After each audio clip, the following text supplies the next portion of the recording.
നിങ്ങളും എന്താ പറഞ്ഞതെന്ന് ഓർമ്മയുണ്ടോ?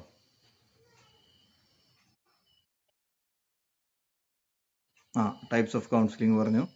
ടൈപ്സ് ഓഫ് കൗൺസിലിംഗിൽ എന്താണ് നമ്മൾ ചർച്ച ചെയ്ത്? ഓക്കെ. Mental health. ആ,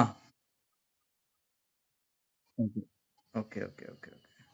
Aashiq, Haseena, okay. Sabitha, Thahira, okay. Krishna, Anja, okay. അപ്പോൾ നമ്മൾ കഴിഞ്ഞ ക്ലാസ് ലാസ്റ്റ് ചർച്ച ചെയ്തത് types of counselling, different types of കൗൺസിലിങ്ങിലെ ഒന്നാമത്തെ കാര്യം പറഞ്ഞു. ഒന്നാമത്തെ അതിലൊന്ന്, one of them. Okay. Mental health counselling ആണ് പറഞ്ഞത്. മെന്റൽ ഹെൽത്ത് കൗൺസിലിംഗ് കേൾക്കുന്നുണ്ടല്ലോ അല്ലേ? ഓക്കെ അല്ലേ? വോയിസ് ഓക്കെ അല്ലേ? മെന്റൽ ഹെൽത്ത് കൗൺസിലിംഗ് എന്താണെന്ന് പറഞ്ഞു. എല്ലാ കൗൺസിലിങ്ങും മെന്റൽ ഹെൽത്ത് കൗൺസിലിംഗ് തന്നെയാണ്. കാരണം മെന്റൽ ഹെൽത്തിന് ഡെവലപ്പ് ചെയ്യാൻ വേണ്ടിയിട്ടാണല്ലോ, മെന്റൽ ഹെൽത്ത് നന്നാക്കി എടുക്കാൻ വേണ്ടിയിട്ടാണ് നമ്മൾ കൗൺസിലിംഗ് നടത്തുക. ഓക്കെ. അപ്പോൾ അത് ടോട്ടലി എല്ലാ കൗൺസിലിങ്ങും മെന്റൽ ഹെൽത്ത് കൗൺസിലിംഗ് ആണ്. അതിൽ തന്നെ ഓരോ കൗൺസിലിങ്ങിനും ഡിഫറെൻ്റ് ആസ്പെക്റ്റുകളുണ്ട്, ഡിഫറെൻറ്റ് ടൈപ്സ് ആണ്, പിന്നെ ഡിഫറെൻറ്റ് ലക്ഷ്യങ്ങളുണ്ട്. ഓക്കെ. അതിൽ നമുക്ക് ഓരോന്നോരോന്ന് എന്ത് ചെയ്യാം, ഇനി അങ്ങോട്ടുള്ള സമയങ്ങളിലായിട്ട് ചർച്ച ചെയ്യാം. ഓക്കെ. നമ്മൾ ഇന്ന് ചർച്ച ചെയ്യുന്ന കാര്യം ഫാമിലി കൗൺസിലിംഗ് ആണ്. ഓക്കെ. അപ്പോൾ എന്തൊക്കെയാണ് പ്രധാനപ്പെട്ട ഫാമിലി കൗൺസിലിംഗ്, ഫാമിലി ഇഷ്യൂസ് എന്തൊക്കെയാണ്, അതെങ്ങനെയൊക്കെയാണ് സോൾവ് ചെയ്യുക, അതിലെന്തൊക്കെയാണ് പ്രധാനമായിട്ട് ശ്രദ്ധിക്കേണ്ട കാര്യങ്ങൾ തുടങ്ങിയ കാര്യങ്ങളൊക്കെയാണ് നമ്മൾ എന്ത് ചെയ്യുക, ഇന്നത്തെ ക്ലാസ്സിൽ ചർച്ച ചെയ്യുക. ഓക്കെ. റെഡി? നമ്മൾ ഇന്നലെ 4 മണി വരെയോ 3:30 3:45 വരെയൊക്കെ ഉണ്ടായിരുന്നു ഇന്നലെ സെഷൻ. എല്ലാവരും വളരെ ആക്റ്റീവായിരുന്നു. കുറേ നേരം ഫീഡ്ബാക്കൊക്കെ സംസാരിച്ചു. വളരെ ഹാപ്പിയാണ് എല്ലാവരും. അപ്പോൾ അവർക്കൊക്കെ പല മാറ്റങ്ങളും പേഴ്സണലി ഉണ്ടായിട്ടുണ്ട്. പിന്നെ അവരിടപെടുന്ന സമൂഹത്തിൽ, അവരിടപെടുന്ന മേഖലയിൽ അവർക്ക് ഈ കോഴ്സ് കൊണ്ട് ഗുണം ഉണ്ടായിട്ടുണ്ട് ഒരുപാട്. അതവർ വളരെ സന്തോഷത്തോടു കൂടിയിട്ട് ഷെയർ ചെയ്യുന്നു. ഇന്നലെ ഷെയർ ചെയ്തു. മുൻപ് ബാച്ചുകളൊക്കെ അങ്ങനെ തന്നെയാണ്. ഓക്കെ. ഏതായാലും സന്തോഷം. നല്ല കാര്യങ്ങൾ കേൾക്കുമ്പോൾ സന്തോഷമാണല്ലോ. കോഴ്സ് അറ്റൻഡ് ചെയ്തതുകൊണ്ട് കുറേ ഇഷ്യൂസ് സോൾവ് ചെയ്യാൻ പറ്റുന്നുണ്ട്. പഴയതുപോലെയൊന്നുമല്ല, ജീവിതത്തിൽ കുറേ മാറ്റങ്ങൾ വന്നിട്ടുണ്ട്. ആങ്കർ കൺട്രോൾ ചെയ്യാൻ പറ്റുന്നുണ്ട്. പിന്നെ പേഴ്സണാലിറ്റി നല്ലതായിട്ട് കുറേയൊക്കെ എങ്കിലും ഡെവലപ്പ് ചെയ്തിട്ടുണ്ട്. സെൽഫ് എസ്റ്റീം അല്ലെങ്കിൽ സെൽഫ് റിലയൻസ്, പ്രത്യേകിച്ച് സെൽഫ് എസ്റ്റീം നന്നായിട്ട് ഡെവലപ്പ് ആകുന്നുണ്ട് എന്നതൊക്കെ പറയുന്നത് കേൾക്കുമ്പോൾ സന്തോഷമാണ്. ഓക്കെ. അപ്പോൾ നിങ്ങൾക്കും ആ രീതിയിലൊക്കെ ഒരു ഡെവലപ്മെൻറ്റ് വന്നിട്ടുണ്ടാവും എന്ന് വിശ്വസിക്കുന്നു. ക്ലാസ് കൊണ്ട് മാത്രമല്ല കേട്ടോ, നമ്മുടെ ചിന്താഗതി മാറുമ്പോഴാണല്ലോ നമുക്ക് പേഴ്സണൽ ഡെവലപ്മെൻറ്റ് വരിക. ഓക്കെ. എന്താണ് നിങ്ങളുടെ അഭിപ്രായം?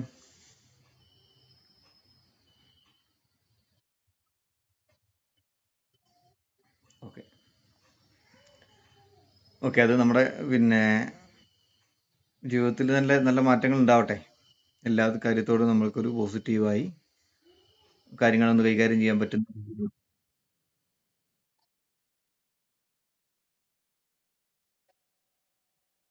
നിലവിൽ നമുക്ക് പ്രാക്ടിക്കൽ സെഷൻ എന്ന് പറയുന്നത് ഇപ്പം നടന്നതൊക്കെ ക്ലയൻറ്റുമായിട്ടല്ല, അതിന് സമയം കിട്ടൂല. നമുക്ക് കുറഞ്ഞ സമയമല്ലേ കിട്ടുള്ളൂ. ഒരു 10 മണിക്കൊക്കെ തുടങ്ങിയാൽ ഒരു വൈകുന്നേരം 3:30 4 മണിയോട് കൂടിയിട്ട് 3:30 കൂടിയിട്ട് അവസാനിപ്പിക്കുന്നതാണ് സെഷൻ.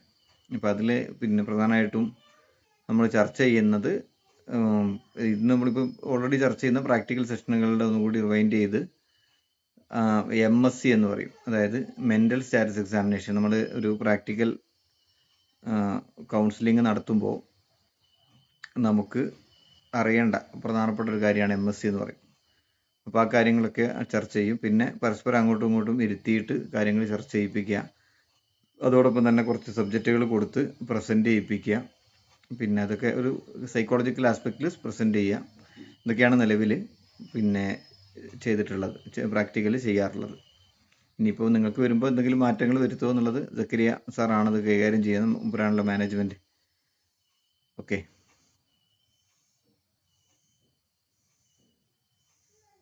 ഓക്കെ, ശരി. ഓക്കെ അല്ലേ, തുടങ്ങാമല്ലോ അല്ലേ? ഫാമിലി കൗൺസിലിങ്ങിലേക്ക് വരികയാണ്. ഓക്കെ, എന്തൊക്കെയാണ് നമുക്ക് ഒരു ഫാമിലി റിലേറ്റഡായി സാധാരണ കപ്പിൾസ് എന്നതിലുപരി കേട്ടോ, കപ്പിൾസ് നമുക്ക് കപ്പിൾസിൻ്റെ ഭാഗത്ത് ചർച്ച ചെയ്യാം.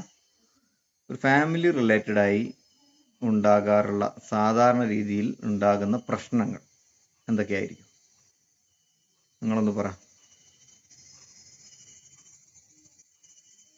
ഓരോരുത്തരും പറഞ്ഞോ, ശ്രദ്ധ.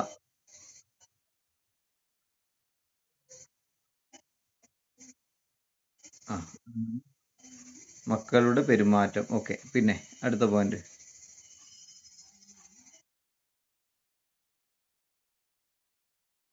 ഗ്യാപ്പ് അല്ലേ? പുതിയ ജനറേഷനും പഴയ ജനറേഷനും തമ്മിലുള്ള ഒരു കമ്മ്യൂണിക്കേഷൻ ഗ്യാപ്പ്. ഇനി അടുത്ത ഒരാളും കൂടി പറയും. കൂട്ടുകാരുമായിട്ടുള്ള ഇഷ്യൂസ്. ആ, കുട്ടികളും വീട്ടുകാരും തമ്മിലുള്ളതാണോ? ആരാണ് ഉദ്ദേശിക്കുന്നത്?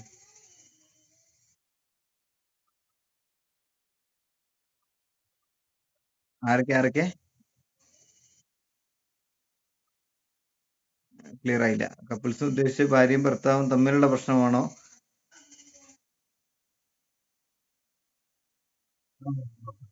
കൂട്ടുകുടുംബ പ്രശ്നങ്ങൾ. ഓക്കെ, പിന്നെന്തൊക്കെയാണ്?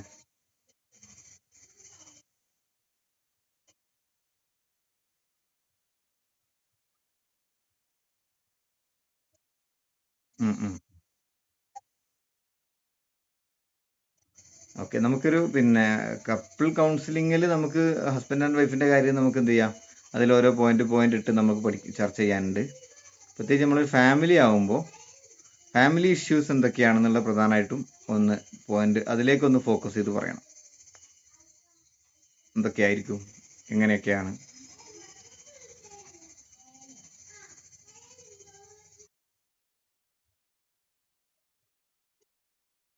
ആ, okay, okay. Yes, okay. Okay, പിന്നെ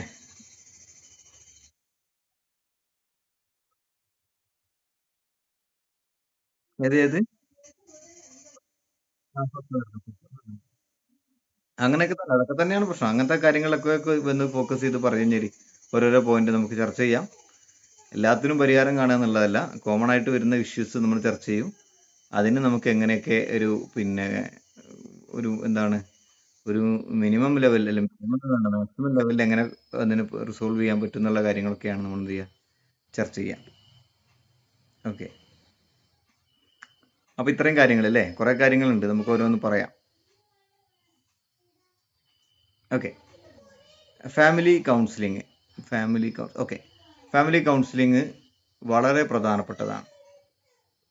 അതായത് ഫാമിലി കൗൺസിലിംഗ് നമ്മളൊരു കൗൺസിലിംഗ് അറ്റൻഡ് ചെയ്യുകയാണെങ്കിൽ അല്ലെങ്കിൽ കൗൺസിലിംഗ് നമ്മൾ നടത്തുകയാണെങ്കിൽ ഫാമിലിയിലെ ഒരു ഫാമിലിയായിട്ട് ബന്ധപ്പെട്ട ഒരു ഫാമിലി ഒരു കൂട്ടുകുടുംബ സിസ്റ്റം ആണെങ്കിൽ ആ വീട്ടിൽ താമസിക്കുന്നവരുമായിട്ടെങ്കിലും അറ്റ്ലീസ്റ്റ് എല്ലാവരുമായിട്ട് കമ്മ്യൂണിക്കേറ്റ് എന്ത് ചെയ്യണം, കൗൺസിലിംഗ് നടത്തണം. ഓക്കെ, അതിൻ്റെ പ്രശ്നത്തിൻ്റെ സ്വഭാവം അനുസരിച്ചായിരിക്കണം ചെയ്യേണ്ടത് കേട്ടോ. ചെറിയ പ്രശ്നമുള്ളെങ്കിൽ അതിനെല്ലാവരെയും കൂടി വിളിച്ചു കൊണ്ടുവന്ന് അതിൻ്റെ ചെറിയ ഇഷ്യൂകളൊക്കെ ഉള്ളെങ്കിൽ എല്ലാവരും കൂടി വിളിച്ചു കൊണ്ടുവന്നിട്ട് അറിയാത്ത കാര്യങ്ങൾ മറ്റുള്ളവരെ കൂടി അറിയിപ്പിക്കേണ്ട ആവശ്യമൊന്നുമില്ല. നമുക്കതിൻ്റെ സ്വഭാവം എന്താണെന്ന് നോക്കിയിട്ട് അതിൻ്റെ റൂട്ട് എങ്ങോട്ടാണ് പോകുന്നതെന്ന് ഉള്ളതൊന്ന് നോക്കണം. ഓക്കെ, പല കാരണങ്ങൾ കൊണ്ട് നമുക്ക് എന്ത് ചെയ്യാം, ഓരോ ചർച്ച ചെയ്യാം. റൂട്ട് നോക്കി പോകണം. എവിടെയാണ് റൂട്ട് എത്തുന്നത്? ആ റൂട്ടിൽ നിന്ന് എത്തുന്നത് പിന്നെ ഭർത്താവിൻ്റെ മദറിലേക്കാണ്, അല്ലെങ്കിൽ സ്വന്തം മദറിലേക്കാണ്, അല്ലെങ്കിൽ വേറെ ആരുടെയെങ്കിലും അമ്മാവന്മാരുടെ അടുത്തേക്കാണ്, അല്ലെങ്കിൽ അമ്മായിമാരുടെ അടുത്തേക്കാണ് എങ്കിലൊക്കെ അവരുമായിട്ട് എന്ത് ചെയ്യേണ്ടി വരും, പിന്നെ കൗൺസിലിംഗ് നടത്തേണ്ടി വരും. ഓക്കെ, അപ്പോൾ ഒരു ഫാമിലി ഇഷ്യൂ ആകുന്നത് കൊണ്ട് തന്നെ ഫാമിലിയിലുള്ള എല്ലാ ആളുകളെയും കൗൺസിലിംഗ് നടത്തുക എന്നുള്ളത് ഇതിൽ വളരെ പ്രധാനപ്പെട്ട കാര്യമാണ്.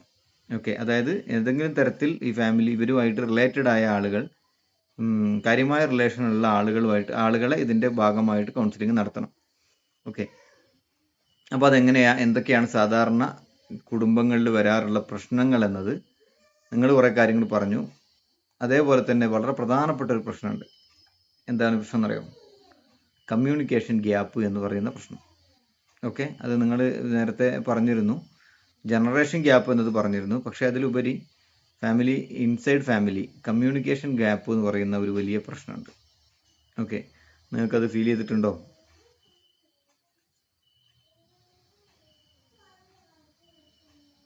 അതായത് ജസ്റ്റ് ഒരു ഉദാഹരണം പറയാം. എനിക്ക് എൻ്റെ ഒരു സുഹൃത്തുണ്ടായിരുന്നു കുറേ വർഷം മുമ്പ്. ഞാൻ പ്ലസ് ടു പഠിക്കും. ഞാനൊരു റെസിഡൻഷ്യൽ ആണ് പഠിച്ചത്. ഓക്കെ, ഉണ്ട്, മഞ്ജു സുധീർ. ആ പ്രശ്നം നിങ്ങൾ ഷെയർ ചെയ്യണം കേട്ടോ, എന്താണ് നിങ്ങളുടെ മനസ്സിലുള്ളതെന്നുള്ളത്. അതിന് മുമ്പ് ഞാൻ ഒരു കാര്യം പറയാം. അപ്പോൾ ഞങ്ങളും ഒരുമിച്ചാണ് പഠിച്ചിരുന്നത്, റെസിഡൻഷ്യലാണ്. അദ്ദേഹത്തിന് പലപ്പോഴും പല സാധനങ്ങളും ആവശ്യമുണ്ട്. പക്ഷേ മന്ത്ലി എന്ത് ചെയ്യും, അല്ലെങ്കിൽ ആഴ്ച കൂടുന്ന സമയത്തൊക്കെ, അല്ലെങ്കിൽ മാസത്തിൽ വീട്ടിൽ നിന്ന് തിരിച്ചു വരുന്ന സമയത്ത് ആവശ്യമുള്ള സാധനങ്ങളുടെയൊക്കെ ലിസ്റ്റ് എഴുതി വെക്കും. എഴുതിയിട്ടാണ് വരിക. അതായത് സോപ്പ്, പേന, പെൻസില്, പിന്നെ മറ്റു കാര്യങ്ങൾ, തോർത്ത്, ഇങ്ങനത്തെ എല്ലാ സാധനങ്ങളും ഉണ്ടാവില്ല, പുസ്തകം, നോട്ട് ബുക്ക്, ഇതെല്ലാം വേണ്ടി വരും. അപ്പോൾ ഇവനെന്താ ചെയ്യാന്ന് വെച്ച് കഴിഞ്ഞാൽ ഒക്കെ എഴുതിയിട്ട് മദറിനാണ് കൊടുക്കുക, ഉമ്മാക്കാണ് കൊടുക്കുക. ഓക്കെ, ഉപ്പയായിട്ട് അല്ലെങ്കിൽ ഫാദറുമായിട്ട് ഒരു കാര്യങ്ങളും കമ്മ്യൂണിക്കേഷൻ ഇല്ല. അപ്പം എന്തെങ്കിലും പ്രശ്നങ്ങളുണ്ടെങ്കിൽ, എന്ത് വിഷയങ്ങളുണ്ടെങ്കിലും അത് ഒരു ഇടനിലയായിട്ട് മദറിനെ വെച്ച് മദറുമായിട്ട് സംസാരിച്ചിട്ട് ഫാദറിനേക്ക് എത്തിക്കലാണ് ചെയ്യുക. ഓക്കെ, മാത്രമല്ല ഇവൻ പലപ്പോഴും വീട്ടിലുള്ള സമയത്ത് ഫാദർ വീട്ടിലുണ്ടാവില്ല. ചെറുപ്പം മുതലേ ഏറെക്കുറെ അങ്ങനെയൊക്കെ തന്നെയാണ്. മാത്രമല്ല കുറച്ച് റഫാണ് സംസാരം, സ്വഭാവമൊക്കെ.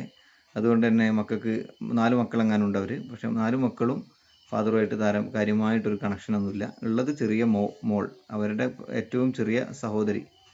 അവർ മാത്രമാണ് ഫാദറുമായിട്ട് ഒരു കമ്മ്യൂണിക്കേഷനും ഒരു കണക്ഷനും ഒരു രസമുള്ളത്. മാത്രമല്ല ഈ ഫാദർ പലപ്പോഴും വീട്ടിൽ വന്നാൽ തന്നെ ആകെ ഇടപഴകുന്നത് ഈ ചെറിയ മോളോട് മാത്രമായിരിക്കും. ഓക്കെ, അപ്പോൾ അന്ന് ഞങ്ങളോട് ഇങ്ങനെ പറയാറുണ്ട്, ഈ സംഭവങ്ങൾ ഇങ്ങനെ ഷെയർ ചെയ്യാറുണ്ട്. ഓക്കെ, അപ്പോൾ ഇത്രയേ ഉള്ളൂ സംഭവം. കമ്മ്യൂണിക്കേഷൻ്റെ വളരെ വലിയൊരു ഗ്യാപ്പാണത്. അപ്പോൾ അതുകൊണ്ട് ഉണ്ടാകുന്ന പ്രശ്നങ്ങൾ എന്ന് പറഞ്ഞു കഴിഞ്ഞാൽ പിന്നീട് വലുപ്പത്തിലൊക്കെ വലുതായ സമയത്തും അതേ ഇഷ്യൂ ഇപ്പോഴും അവർക്കുണ്ട്. ഫാദറുമായിട്ടൊരു അകൽച്ച കാര്യമായിട്ടുണ്ട്. അപ്പം ഇപ്പോൾ ഒക്കെ അത്യാവശ്യം ഫാദറിന് വയസ്സൊക്കെ ആയിട്ടുണ്ട്, 70 വയസ്സൊക്കെ ആയിട്ടുണ്ടാവും, 65 വയസ്സൊക്കെ ആയിട്ടുണ്ടാവും. ഇനി അങ്ങോട്ടുള്ള സമയങ്ങളിൽ ഈ രക്ഷിതാക്കൾക്ക് മക്കളുടെ ഒരു സപ്പോർട്ട് വേണ്ട സമയമാണ്. ആ സമയങ്ങളിൽ മക്കളുടെ ഭാഗത്തു നിന്ന് ഒരു പക്ഷേ അവരാഗ്രഹിക്കുന്ന പോലെയുള്ളൊരു സപ്പോർട്ട് കിട്ടാൻ സാധ്യത കുറവായിരിക്കും. അതെന്താ കാരണം?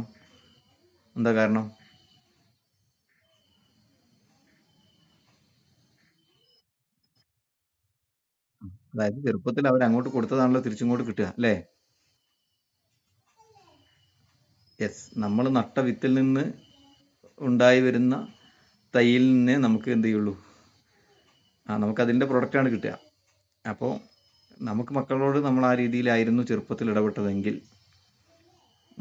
മക്കളും ആ രീതിയിലൊക്കെ തന്നെ ആയിരിക്കും തിരിച്ചിങ്ങോട്ട് ഇടപെടുക. ഒക്കെ അതിന് ഇഷ്ടംപോലെ ഉദാഹരണങ്ങളുണ്ട്. ഇപ്പോൾ വേറൊരു ഉദാഹരണം കൂടി പറയാം. അതും നമ്മളുമായിട്ട് വളരെ പരിചയമുള്ള, ഞാനുമായിട്ട് വളരെ ബന്ധമുള്ള ഒരു ഫാമിലി. അപ്പോൾ അത് എൻ്റെ കൂടെ ഞങ്ങളൊക്കെ താമസിച്ചിരുന്നതിൻ്റെ, പണ്ട് ചെറുപ്പത്തിൽ താമസിച്ചിരുന്നതിൻ്റെ തൊട്ടടുത്ത വീട്ടിൽ താമസിച്ചിരുന്നവരാണ്. വളരെ നല്ല ബന്ധമുള്ളവർ.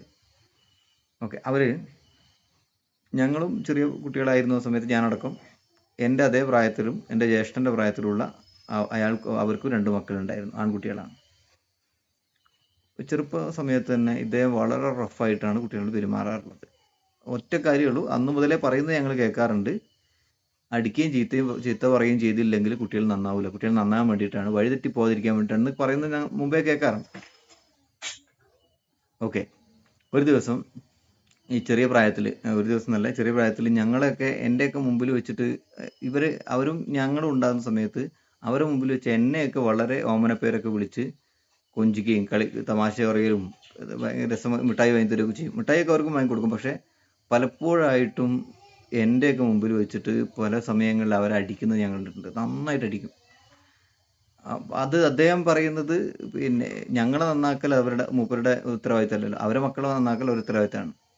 ഓക്കെ, അത് പറയാറുണ്ട് പലപ്പോഴും. അപ്പോൾ ഈ ചെറിയ പ്രായം മുതൽ തന്നെ നന്നായിട്ട് അടിക്കുകയും ചീത്തയൊക്കെ പറഞ്ഞ് വളരെ റഫായിട്ട് പെരുമാറിയിരുന്ന ആൾ ഇപ്പോൾ ഈ പറഞ്ഞ പോലെ അദ്ദേഹത്തിന് ഒരു 10-60 വയസ്സോളം ആയിട്ടുണ്ട്, 60-65 വയസ്സായിട്ടുണ്ട്. ഇന്ന് അവരുടെ ഫാമിലി ഇഷ്യൂൻ്റെ സ്ഥിതി എന്ന് പറഞ്ഞാൽ 2 ആൺകുട്ടികളാണ്. ഫാമിലിയുടെ സ്ഥിതി എന്ന് പറഞ്ഞു കഴിഞ്ഞാൽ വളരെ മോശമാണ്. മോശം എന്ന് പറഞ്ഞാൽ പ്രത്യേകിച്ച് ഈ പറയുന്ന ആൾക്ക് മക്കളുടെ ഭാഗത്തുനിന്ന് ഒരു തരത്തിലുള്ള സപ്പോർട്ടും ഇല്ല. വളരെ പല സമയങ്ങളിലായിട്ട് ഫാമിലിയിൽ വലിയ പ്രശ്നങ്ങൾ നടക്കാറുണ്ട്. അപ്പോൾ അതിൻ്റെയൊക്കെ പ്രധാനപ്പെട്ട കാരണം ഇതാണ്. ചെറുപ്പം മുതലേ മക്കൾക്ക് ഫാദറിൽ നിന്ന് കിട്ടേണ്ട ഒരു ലാളനയും മറ്റും കാര്യങ്ങളും വേണ്ട രീതിയിൽ കിട്ടിയിട്ടില്ല.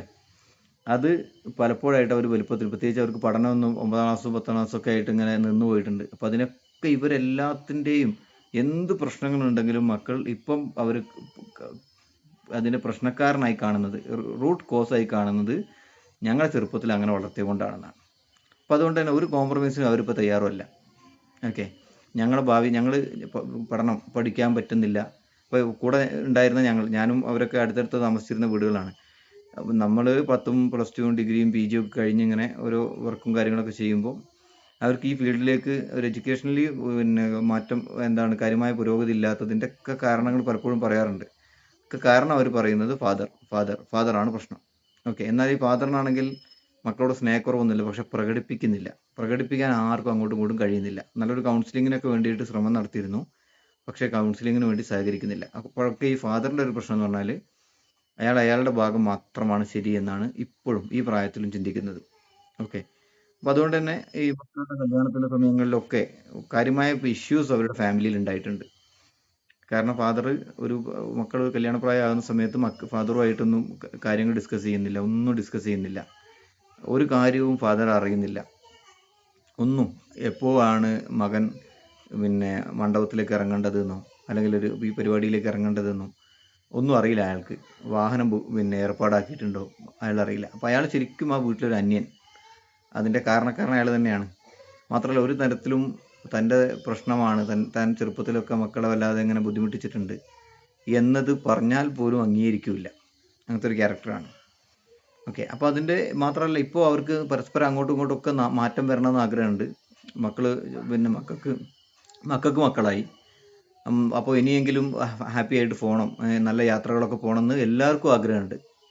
പക്ഷേ അത് സാധിക്കാതിരിക്കാനുള്ള കാരണം ഇത് ഒരു കണക്ട് ചെയ്യാൻ ഒരാൾ കിട്ടുന്നില്ല. അവർക്ക് കണക്ട് ചെയ്യാൻ ആളുണ്ടായാൽ തന്നെ ഒരു കാര്യം പറഞ്ഞു വരുമ്പോഴേക്കും പഴയ കാര്യങ്ങൾ പറഞ്ഞിട്ട് പരസ്പരം എന്ത് ചെയ്യുന്നു, വീണ്ടും തമ്മിൽ ചീത്തറയലും മറ്റു കാര്യങ്ങളൊക്കെയാണ്.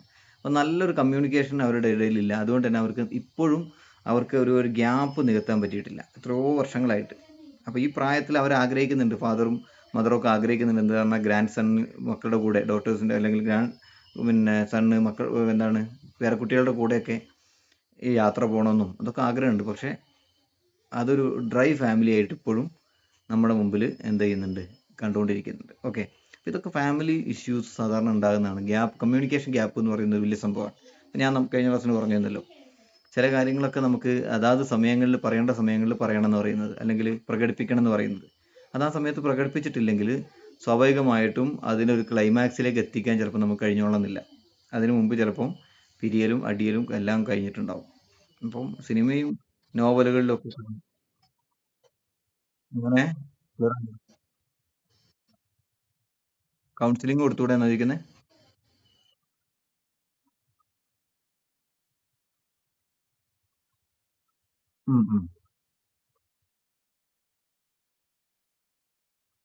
ഇത് കൗൺസിലിംഗ് കൊടുക്കാൻ പറ്റും. പക്ഷേ കൗൺസിലിങ്ങിന് വില്ലിങ് ആവണം. അതൊരു വിഷയമാണ്. ഞാനത് ചർച്ച ചെയ്യാം. എന്തൊക്കെയാണ് ഫാമിലി കൗൺസിലിങ്ങിന് വരുന്ന സമയത്ത് ഒരു കൗൺസിലർക്ക് അല്ലെങ്കിൽ കൗൺസിലിങ്ങിന് ഉണ്ടാകുന്ന പ്രശ്നങ്ങൾ എന്നുള്ളത് നമുക്ക് ചർച്ച ചെയ്യാം. അതിലേറ്റവും പ്രധാനപ്പെട്ടതാണ് വില്ലിങ്നെസ് എന്ന് പറയുന്നത്. എല്ലാവരും അവർ വരാൻ ചാൻസ് ഇല്ല. അതെ, അതേ സംഭവം തന്നെയാണ്. അവരെന്ത് ചെയ്യില്ല, ഫാദർ വന്നാലും ഇൻ കേസ് മദർ വന്നാലും മക്കൾ വരില്ല. അവർക്ക് എന്താ വിഷയം എന്ന് അറിയാം, നന്നാണെന്നൊക്കെ ആഗ്രഹമുണ്ട്. പക്ഷെ അവരുടെയൊക്കെ മനസ്സിൽ ഈ വ്യക്തിയുടെ ഒരു പ്രശ്നം എന്ന് പറഞ്ഞു കഴിഞ്ഞാൽ, നമ്മൾ പറയല്ലോ ഞാൻ പിടിച്ച മുയലിന് 3 കൊമ്പ് എന്ന് പറയല്ലോ.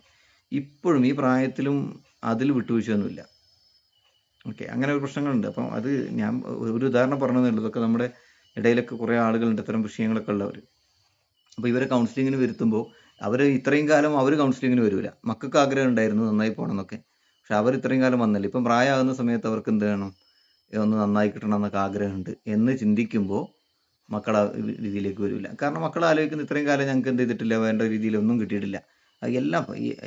എന്ത് പ്രശ്നങ്ങളുണ്ടെങ്കിലും പ്രശ്നത്തിൻ്റെയൊക്കെ കാരണമായിട്ട് അവർ പറയുന്നത് ഞങ്ങളെ ഈ രീതിയിൽ വളർത്തിയത് കൊണ്ടാണെന്നാണ്. ഓക്കെ, അപ്പോൾ അവർക്ക് ഇനി വഴിയുണ്ട്. നല്ല കൗൺസിലിംഗ് കിട്ടിക്കഴിഞ്ഞാൽ ഞാൻ അതിൻ്റെ ഒരു ശ്രമം നടത്തി കൊടുത്തിരുന്നു. ഒരാൾ ഏർപ്പാടാക്കി കൊടുത്തിരുന്നു. നമ്മളുമായിട്ട് പരിചയമുള്ള ഒരാകുമ്പോൾ പിന്നെ അതൊരു പ്രജുഡൈസ് അല്ലെങ്കിൽ ഒരു മുൻധാരണയോടുകൂടി സമീപിക്കുന്നു എന്നൊന്നും തോന്നണ്ടെന്ന് എഴുതിയിട്ട്. അപ്പം അയൽവാസികളായിരുന്നു മുമ്പ്, വളരെ മുമ്പാണ്. ഇപ്പോൾ അയൽവാസികളല്ല, കുറേ വർഷങ്ങളായിട്ട് നമ്മുടെ വീട്ടിൽ അത്ര ബന്ധമല്ല, അങ്ങനെയല്ല. എന്നാൽ പോലും പഴയ ഫാമിലി എല്ലാം നമുക്ക് അറിയുന്നത് കൊണ്ട് തന്നെ പിന്നെ ഒരാളെ ആക്കി കൊടുത്തിരുന്നു. പക്ഷേ അത് ഈ പറഞ്ഞ പോലെ തന്നെ എന്ത് ചെയ്തില്ല, സക്സസ് ആയില്ല. അതെന്താ സംഭവിച്ചതെന്ന് വെച്ച് കഴിഞ്ഞാൽ, കൗൺസിലിങ്ങിന് ഇരിക്കുമ്പോൾ തന്നെ സ്വാഭാവികമായിട്ട് ഞാൻ നിങ്ങളോട് പറഞ്ഞിരുന്നു, ഒരു ഫാമിലി കൗൺസിലിംഗ് നടത്തുമ്പോൾ ആദ്യം എന്തായിരിക്കും സംഭവിക്കുക?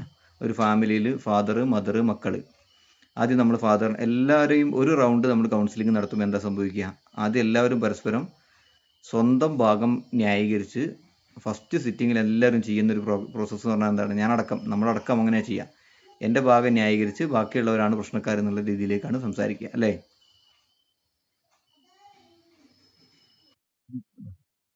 ആദ്യത്തെ സിറ്റിംഗ് അങ്ങനെ ആയിരിക്കും. ഒരു ഫസ്റ്റ് സിറ്റിംഗ് ഒരു 5 ആളുണ്ട് ഫാമിലിയിൽ. ഓരോരുത്തരെയും ഇരുത്തിയിട്ട് ചർച്ച ചെയ്യുമ്പോൾ ഫസ്റ്റ് സിറ്റിങ്ങിൽ ഒരു നമ്മൾ എത്ര സമയം എടുത്താൽ പോലും അവരോട് അവരുടെ കാര്യങ്ങൾ പറയാൻ പറയുമ്പോൾ അവർ അവരുടെ ഭാഗം ന്യായീകരിച്ച് പ്രശ്നം മുഴുവൻ മറ്റുള്ളവരുടെ മേലിട്ടിട്ടാണ് എന്ത് ചെയ്യുക, സംസാരിക്കുക.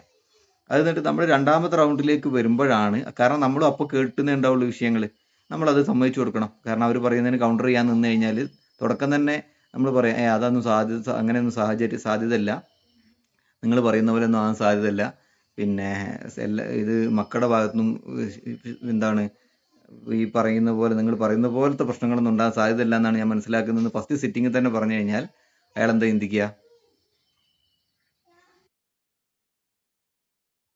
അവരെ സപ്പോർട്ട് ചെയ്യുന്നത് മാത്രമല്ല, ശരിയല്ല എന്ന് മാത്രമല്ല, അത് അവരെ ഏർപ്പാടാക്കിയിട്ട് കൊണ്ടുവന്ന ആളാണ്, അവരെല്ലാം പഠിപ്പിച്ച് വിട്ടാണെന്ന് വിചാരിക്കും.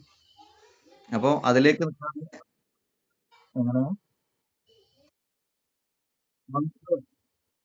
ഒന്നും പറയില്ല. പിന്നെ അയാൾക്കെല്ലാം ഒരു തമാശയായിരിക്കും. പിന്നെ അപ്പോൾ ഫസ്റ്റ് സിറ്റിംഗ് എല്ലാം കേൾക്കണം. അവർ പറയുന്നത് അങ്ങനെ ഇപ്പോൾ പറയുന്നത് പറഞ്ഞോട്ടെ, കംപ്ലീറ്റ് കേൾക്കുക. ഇമ്പോർട്ടൻ്റ് കാര്യം നമ്മൾ നോട്ട് ചെയ്യാം. എഴുതാൻ പറ്റുന്നതാണെങ്കിൽ, നോട്ട് ചെയ്യേണ്ടതാണെങ്കിൽ നോട്ട് ചെയ്യാം.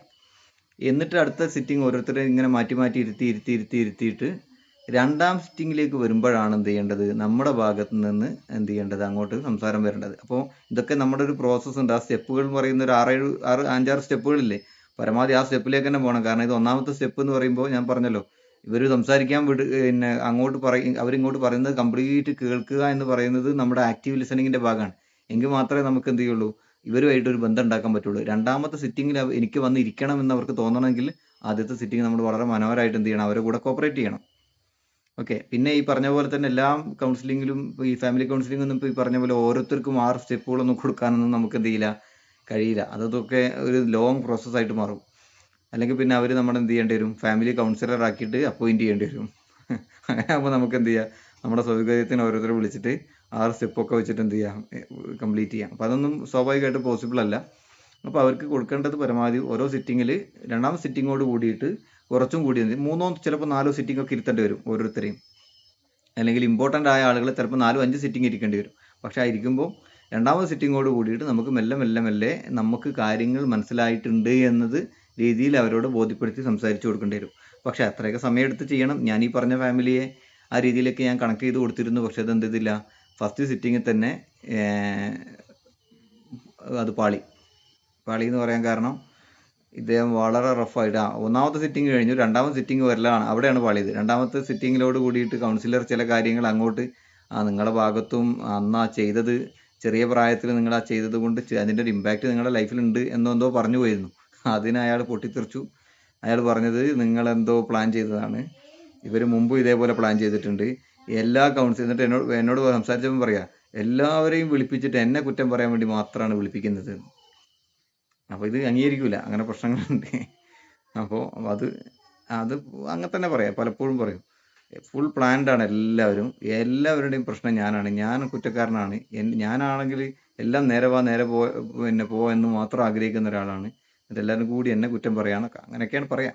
അപ്പോൾ അതൊക്കെ സമയമെടുക്കും, അതിനൊക്കെ തയ്യാറായി വരണം. അല്ലാതെ ഇപ്പോൾ നമ്മുടെ ഒരു സ്വന്തം താല്പര്യം കൊണ്ട്, അല്ല പിന്നെ നമ്മുടെ അത്രയും അടുത്ത ആളാണ്, നമ്മളുമായിട്ട് ബന്ധപ്പെട്ട ആളാണ്, അങ്ങനെയാണെങ്കിൽ നമുക്ക് നിർബന്ധിച്ചിട്ടൊക്കെ എന്ത് ചെയ്യാം. പിന്നെ നമ്മളെക്കാൾ പ്രായമുള്ള മക്കളും ഒക്കെ വരുമ്പോൾ അതിൻ്റെതായ റിസ്ക് നമുക്കും ഉണ്ടല്ലോ. ഓക്കെ. അപ്പോൾ ഇതൊക്കെയാണ് പൊതുവെ ഫാമിലി ഇഷ്യൂസ് എന്ന് പറയുന്നത്. പ്രധാനപ്പെട്ട കമ്മ്യൂണിക്കേഷൻ ഗ്യാപ്പ് എന്ന് പറയുന്നത് വളരെ വളരെ പ്രധാനപ്പെട്ടതാണ്. കമ്മ്യൂണിക്കേഷൻ ഗ്യാപ്പ് കുറയ്ക്കുക എന്നുള്ളതാണ് ഏറ്റവും പ്രധാനപ്പെട്ടത്. അത് തുറന്നു പറയാൻ പറ്റുന്ന കാര്യങ്ങൾ പരസ്പരം അങ്ങോട്ടും ഇങ്ങോട്ടും സംസാരിപ്പിക്കുകയും പിന്നെ മനസ്സിലാക്കി കൊടുക്കേണ്ട കാര്യങ്ങൾ മനസ്സിലാക്കിപ്പിക്കുകയും വേണം എന്നത് വളരെ പ്രധാനപ്പെട്ടതാണ്. ഓക്കെ, എന്താണ് ഫാദറിൻ്റെ ഉത്തരവാദിത്വം, ഫാദർ എന്താണ് ചെയ്യുന്നത്, എങ്ങനെ ചെയ്യുന്നു എന്നുള്ളത് മക്കൾക്ക് ചെറിയ പ്രായത്തിൽ മനസ്സിലാക്കി കൊടുക്കണം. മദറിൻ്റെ ഉത്തരവാദിത്വം, മദർ എങ്ങനെ മക്കളെ വളർത്തും എന്നുള്ളത് ചെറിയ പ്രായത്തിലേ മനസ്സിലാക്കി കൊടുക്കണം. അപ്പോൾ ആ പ്രായത്തിൽ ഇപ്പോൾ നമുക്ക് പറയാം ഒരു 7 വയസ്സ് മുതൽ 14 വയസ്സ് വരെയുള്ള ഏജ് എന്ന് പറയുന്നത് കുട്ടികൾക്കൊരു സ്വഭാവ രൂപീകരണത്തിൻ്റെ ഒരു സമയമാണ്. ഓക്കെ, അത് കഴിഞ്ഞാൽ പിന്നെ ഒരു 13-14 വയസ്സിലേക്ക് മേലോട്ട് പോയി കഴിഞ്ഞാൽ പിന്നെ ഒരു കൗമാരപ്രായത്തിലെത്തുമ്പോൾ പിന്നെ നമുക്ക് തീരെ പിടിച്ചാൽ കിട്ടാതാവും. അപ്പോൾ അതിനു മുമ്പ് തന്നെ അവർക്ക് നമ്മൾ എന്താണ് എന്നും നമ്മളെങ്ങനെയാണ് അവരെ ചെറിയ ഗർഭം ചുമന്നത് മുതൽ അവരെ ഈ ഒരു പ്രായത്തിലേക്ക് എത്തിയതെന്നും അവർക്ക് മുഷിപ്പ് തോന്നാത്ത രീതിയിൽ എന്ത് ചെയ്യണം, അവർക്ക് പറഞ്ഞു കൊടുക്കണം. ഇതിങ്ങനെ സ്ഥിരമായിട്ട് പറഞ്ഞു കൊടുക്കാൻ നിന്ന് കഴിഞ്ഞാൽ നമ്മൾ പറയുന്നതിന് മുമ്പ് അവർ ഇങ്ങോട്ട് പറയും ഇതല്ലേ പറയാൻ ഉദ്ദേശിച്ചതെന്ന് ചോദിക്കും. ഇത് കുറേ കേട്ടതാണ്, തള്ളി മറിക്കല്ലേ എന്നൊക്കെ പറയും. അപ്പോൾ അത് വളരെ തന്മയത്വത്തോടു കൂടി എന്ത് ചെയ്യുക, കൈകാര്യം ചെയ്യുക. സംഭവം അവർക്ക് ഇത് കേൾക്കാൻ താല്പര്യമൊന്നും ഉണ്ടാവില്ല, പക്ഷെ ഇത് കേൾപ്പിച്ചു കൊടുക്കലും. ഓക്കെ, അപ്പോൾ പറഞ്ഞു വന്ന ഇത്രയേ ഉള്ളൂ. കമ്മ്യൂണിക്കേഷൻ ഗ്യാപ്പ് എന്ത് ചെയ്യുക, ക്ലിയർ ചെയ്യുക എന്നുള്ളതാണ്.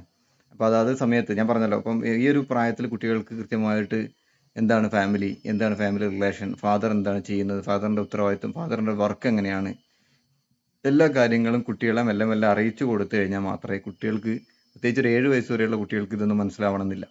ഒരു 7 മുതൽ 8 വയസ്സ് മുതലൊക്കെ ഉള്ള കുട്ടികൾക്ക് മെല്ലെ മെല്ലെ ഈ കാര്യങ്ങൾ പറഞ്ഞ് മനസ്സിലാക്കി കൊടുക്കണം. എങ്കിൽ മാത്രമേ അവർക്ക് നമ്മളോടൊരു കമ്മിറ്റ്മെൻറ്റും അവർക്ക് വേണ്ടിയിട്ടാണ് നമ്മൾ കഷ്ടപ്പെടുന്നത് എന്നുള്ളതും നമ്മുടെ കഷ്ടപ്പാടിൻ്റെ ആഴം എത്രത്തോളം ഉണ്ട് എന്നൊക്കെ നമുക്ക് ബോധ്യപ്പെടുള്ളൂ. ഓക്കെ, അപ്പോഴും നമ്മൾ വൺ സൈഡ് മാത്രമായി പോകരുത്. അവർ നമ്മളോടും നമുക്ക് അവരോടുള്ള ഉത്തരവാദിത്വം പോലെ അവർക്കും എന്ത് ചെയ്യുന്നുണ്ട്, അവരും നമ്മളെ സന്തോഷിപ്പിക്കുന്നുണ്ട് പല കാര്യങ്ങൾ കൊണ്ടും. അപ്പം അതും കൂടി നമുക്ക് ഉൾക്കൊള്ളിച്ചുകൊണ്ട് എന്ത് ചെയ്യാം, അവരോട് സംസാരിക്കുമ്പോൾ നമുക്കൊരു ഹാപ്പി ഫാമിലി ബിൽഡ് ചെയ്തെടുക്കാൻ പറ്റും. എല്ലാം 100% എന്നല്ല, എങ്കിലും ഒരു 80-85% നമുക്ക് കൊണ്ടുപോകാൻ പറ്റും. ഓക്കെ, അപ്പോൾ നമുക്ക് കണ്ടന്റിലേക്ക് കിടക്കാമല്ലോ അല്ലേ? ഓക്കെ, നിങ്ങൾ നേരത്തെ എന്തോ ഒന്ന് പറയാൻ വന്നിരുന്ന കാര്യങ്ങൾ വേണേൽ പറയാം കേട്ടോ. അപ്പോൾ ആരോ എന്തോ പറയാൻ ഉദ്ദേശിച്ചിരുന്നു. ഓക്കെ, അതിലേ പോട്ടെ, കുഴപ്പമില്ല. അപ്പോൾ ഫാമിലി കൗൺസിലിംഗ്, അപ്പോൾ ഇതൊക്കെയാണ് സാധാരണ രീതിയിൽ. പിന്നെ നേരത്തെ പറഞ്ഞ പോലെ തന്നെ ഒരു കൗൺസിലിംഗുമായിട്ട് ബന്ധപ്പെടുമ്പോൾ എന്തൊക്കെയാണ് സാധാരണ കൗൺസിലിങ്ങിൽ ഉണ്ടാകുന്ന വെല്ലുവിളികൾ, ഫാമിലി കൗൺസിലിങ്ങിൽ. അതിൽ നേരത്തെ പറഞ്ഞ പോലെ ഒന്നാമത്തെ കാര്യം ആക്സെപ്റ്റ് ചെയ്യാത്ത പ്രശ്നങ്ങളാണ്. സ്വന്തത്തെ പ്രശ്നങ്ങൾ സ്വയം എന്ത് ചെയ്യില്ല, ആക്സെപ്റ്റ് ചെയ്യില്ല. 2, എല്ലാവരും കൗൺസിലിങ്ങിന് വേണ്ടി വരാൻ തയ്യാറാവില്ല. ഇത് എല്ലാവരും കൗൺസിലിങ്ങിന് വരാൻ തയ്യാറായിട്ടില്ലെങ്കിൽ സ്വാഭാവികമായിട്ടും ആ കൗൺസിലിംഗ് സക്സസ് ആകാൻ സാധ്യത കുറവായിരിക്കും. അല്ലെങ്കിൽ അറ്റ്ലീസ്റ്റ് 2 മക്കളുണ്ടെങ്കിൽ, 2 ആൺകുട്ടികളുണ്ടെങ്കിൽ, അല്ലെങ്കിൽ ഒരു ആൺകുട്ടിയും പെൺകുട്ടിയൊക്കെ ആണെങ്കിൽ 2 മക്കളുണ്ടെങ്കിൽ അറ്റ്ലീസ്റ്റ് ഒരാളെങ്കിലും വരണം. ഇല്ലെങ്കിൽ അയാൾക്കെങ്കിലും മറ്റൊരാൾക്ക് പറഞ്ഞ് മനസ്സിലാക്കി കൊടുക്കാൻ പറ്റുന്ന രീതിയിലേക്ക് ചെയ്തു കഴിഞ്ഞാൽ മാത്രമേ സക്സസ് ആവുള്ളൂ. അപ്പോൾ കൗൺസിലിങ്ങിന് അറ്റൻഡ് ചെയ്യൂല.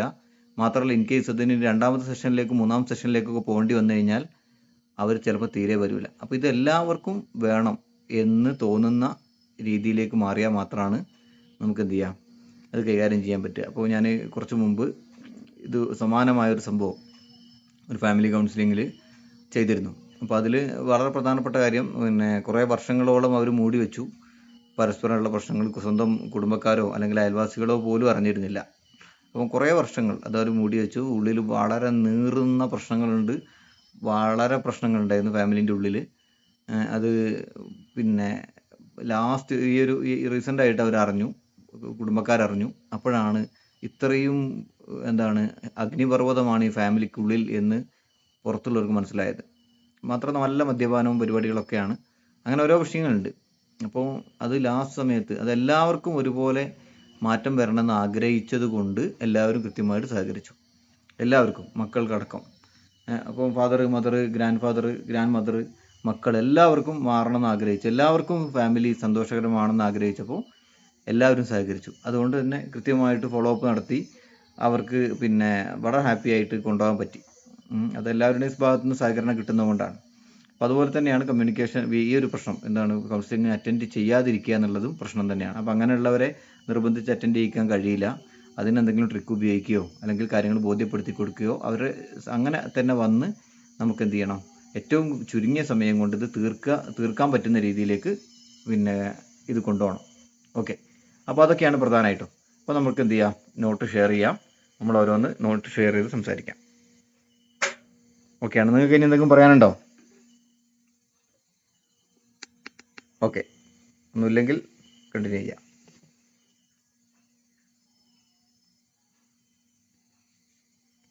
നോട്ട് എടുത്തോട്ടെ കേട്ടോ.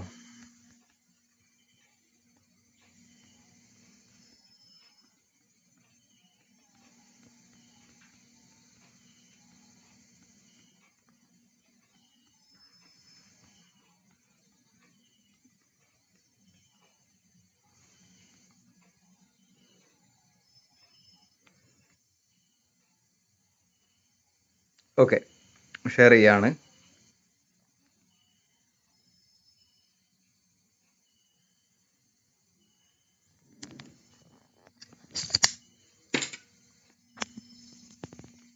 സ്ക്രീൻ കാണുന്നുണ്ടോ?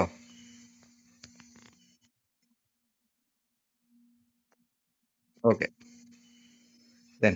നമ്മൾ ഒന്നാമത്തത് ചർച്ച ചെയ്തു, മെന്റൽ ഹെൽത്ത് കൗൺസിലിംഗ് ചർച്ച ചെയ്തു. ഇനി നമുക്കുള്ളത് ഫാമിലി കൗൺസിലിംഗ് ആണ്. ഓക്കെ ഓക്കെ, കാണുന്നുണ്ടല്ലോ ഫാമിലി കൗൺസിലിംഗ്. ഓക്കെ, ഓരോന്ന് പറയാം, നമുക്കതിങ്ങനെ വിശദീകരിച്ച് പോവാം. സെക്കൻഡ്. ഓക്കെ, ഫാമിലി കൗൺസിലിങ്ങിൽ എന്തൊക്കെയാണ് ഒരു ഫാമിലി കൗൺസിലിംഗ് കൊണ്ടുള്ള ഗുണം? അതിൽ ഒന്നാമത്തെ ഗുണം ബെറ്റർ കമ്മ്യൂണിക്കേഷൻ. അതാണ് ഇപ്പോൾ നമ്മൾ പറഞ്ഞ കമ്മ്യൂണിക്കേഷൻ്റെ കുറവാണ് സാധാരണ ഫാമിലി ഇഷ്യൂസ് ഉണ്ടാകാറുള്ളത് എന്ന് പറഞ്ഞു. അപ്പോൾ അതാണ് പറഞ്ഞത്. ഒന്ന്, ഇതിൻ്റെ ബെനിഫിറ്റിൽ ഏറ്റവും പ്രധാനപ്പെട്ടതാണ് ബെറ്റർ കമ്മ്യൂണിക്കേഷൻ, കുടുംബങ്ങൾക്കിടയിലുള്ള നല്ല കമ്മ്യൂണിക്കേഷൻ നടത്തുക എന്നുള്ളത്. Okay, family members learn to talk and listen to each other in a respectful and honest way. അപ്പോൾ ഇതിൽ ഈ രണ്ട് വാക്കുകൾ വളരെ പ്രധാനപ്പെട്ടതാണ്. ഒന്ന്, റെസ്പെക്ട്ഫുൾ ആൻഡ് ഹോണസ്റ്റ് വേ എന്ന് പറയുന്നത്. ഓക്കെ, കുടുംബത്തിലെ അംഗങ്ങൾക്കിടയിൽ പരസ്പരം നല്ല ഒരു ബഹുമാനത്തോട് കൂടിയിട്ട്, പരസ്പര ബഹുമാനത്തോട് കൂടിയിട്ടുള്ള സത്യസന്ധമായ രീതിയിലുള്ള ഒരു കമ്മ്യൂണിക്കേഷനാണ് ഫാമിലി കൗൺസിലിങ്ങിൽ ഏറ്റവും പ്രധാനപ്പെട്ട, ഫാമിലിക്കിടയിൽ അത്യാവശ്യമായിട്ട് വേണ്ടത്. ഓക്കെ, അപ്പോൾ എന്തൊക്കെയാണ് ബാക്കിയുള്ള കാര്യങ്ങൾ ചർച്ച ചെയ്യാം. നമുക്ക് ഓരോന്ന് വിശദീകരിക്കാം. അപ്പോൾ ഞാൻ നേരത്തെ പറഞ്ഞ പോലെ തന്നെ റെസ്പെക്ട്ഫുൾ എന്ന് പറഞ്ഞു കഴിഞ്ഞാൽ ഇപ്പം ഫാദർ മദർ പ്രത്യേകിച്ച്, അല്ലെങ്കിൽ മക്കളുടെ ഇടയിൽ ചെറിയ കുട്ടിയാണെങ്കിൽ പോലും നമ്മൾ ആ കുട്ടിയെ എന്ത് ചെയ്യണം, ഒരു പേഴ്സണായിട്ട് അംഗീകരിക്കണം. ഞാൻ ഏതൊരു വയനാട് WMO എന്ന് പറഞ്ഞൊരു സ്ഥാപനമുണ്ട്, അതിൻ്റെ ഒരു കലണ്ടറിൽ ഞാനൊരു പരസ്യം ഒരു വാചകം കണ്ടിരുന്നു. അതെനിക്ക് സത്യത്തിൽ ഭയങ്കര സന്തോഷമായി. എന്താ വാചകം എന്ന് വെച്ച് കഴിഞ്ഞാൽ respect child as A person. Okay, നിങ്ങൾ ആരെങ്കിലും ആ ഒരു വാചകം എവിടെയെങ്കിലും കണ്ടിട്ടുണ്ടോ? എന്താണ് അതിൻ്റെ അർത്ഥം? Respect child as A person.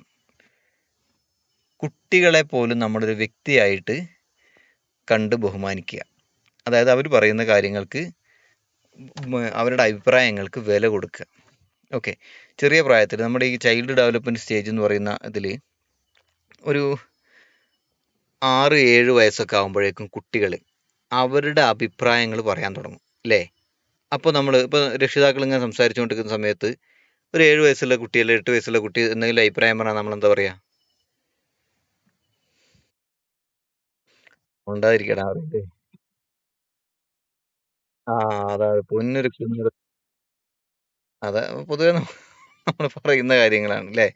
അതായത് അവർ ചിലപ്പോൾ ഒരു അഭിപ്രായമായിരിക്കും പറഞ്ഞിട്ടുണ്ടാവുക, അവരെ കാഴ്ചപ്പാടിലെ അഭിപ്രായം വളരെ വലുതായിരിക്കും.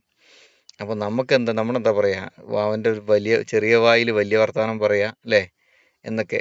അത് സത്യത്തിൽ അത് ചെറിയ വായിൽ വലിയ വർത്തമാനം പറയുന്നത് തന്നെ ആയിരിക്കും. എങ്കിൽ പോലും പരമാവധി അവരെ നെഗ്ലക്റ്റ് ചെയ്യാതെ, അവഗണിക്കാത്ത രീതിയിൽ എന്ത് ചെയ്യണം, അതിനൊന്ന് മാറ്റിക്കൊണ്ടുവരണം. അത് അവരെ പരിഗണിക്കുന്നുണ്ടെന്ന് തോന്നിയാൽ മതി. നമ്മളത് മുഖവിലേക്ക് എടുക്കേണ്ട ആവശ്യം ഇല്ലാത്തതാണെങ്കിൽ എടുക്കണ്ട. പക്ഷേ എങ്കിൽ പോലും അവരെ മുമ്പിൽ വെച്ചിട്ട് അതൊരു വില കുറഞ്ഞ അഭിപ്രായമായിട്ടോ അല്ലെങ്കിൽ നിസ്സാരമായ അഭിപ്രായമായിട്ടോ കാണുമ്പോൾ അവിടെ എന്താ സംഭവിക്കുകയെന്ന് വെച്ച് കഴിഞ്ഞാൽ, ഒരു 7 വയസ്സ് 8 വയസ്സായ കുട്ടികൾക്ക് സെൽഫ് ഐഡൻറ്റിറ്റി എന്നൊരു സംഭവം വളർന്നു വരും മനസ്സിൽ.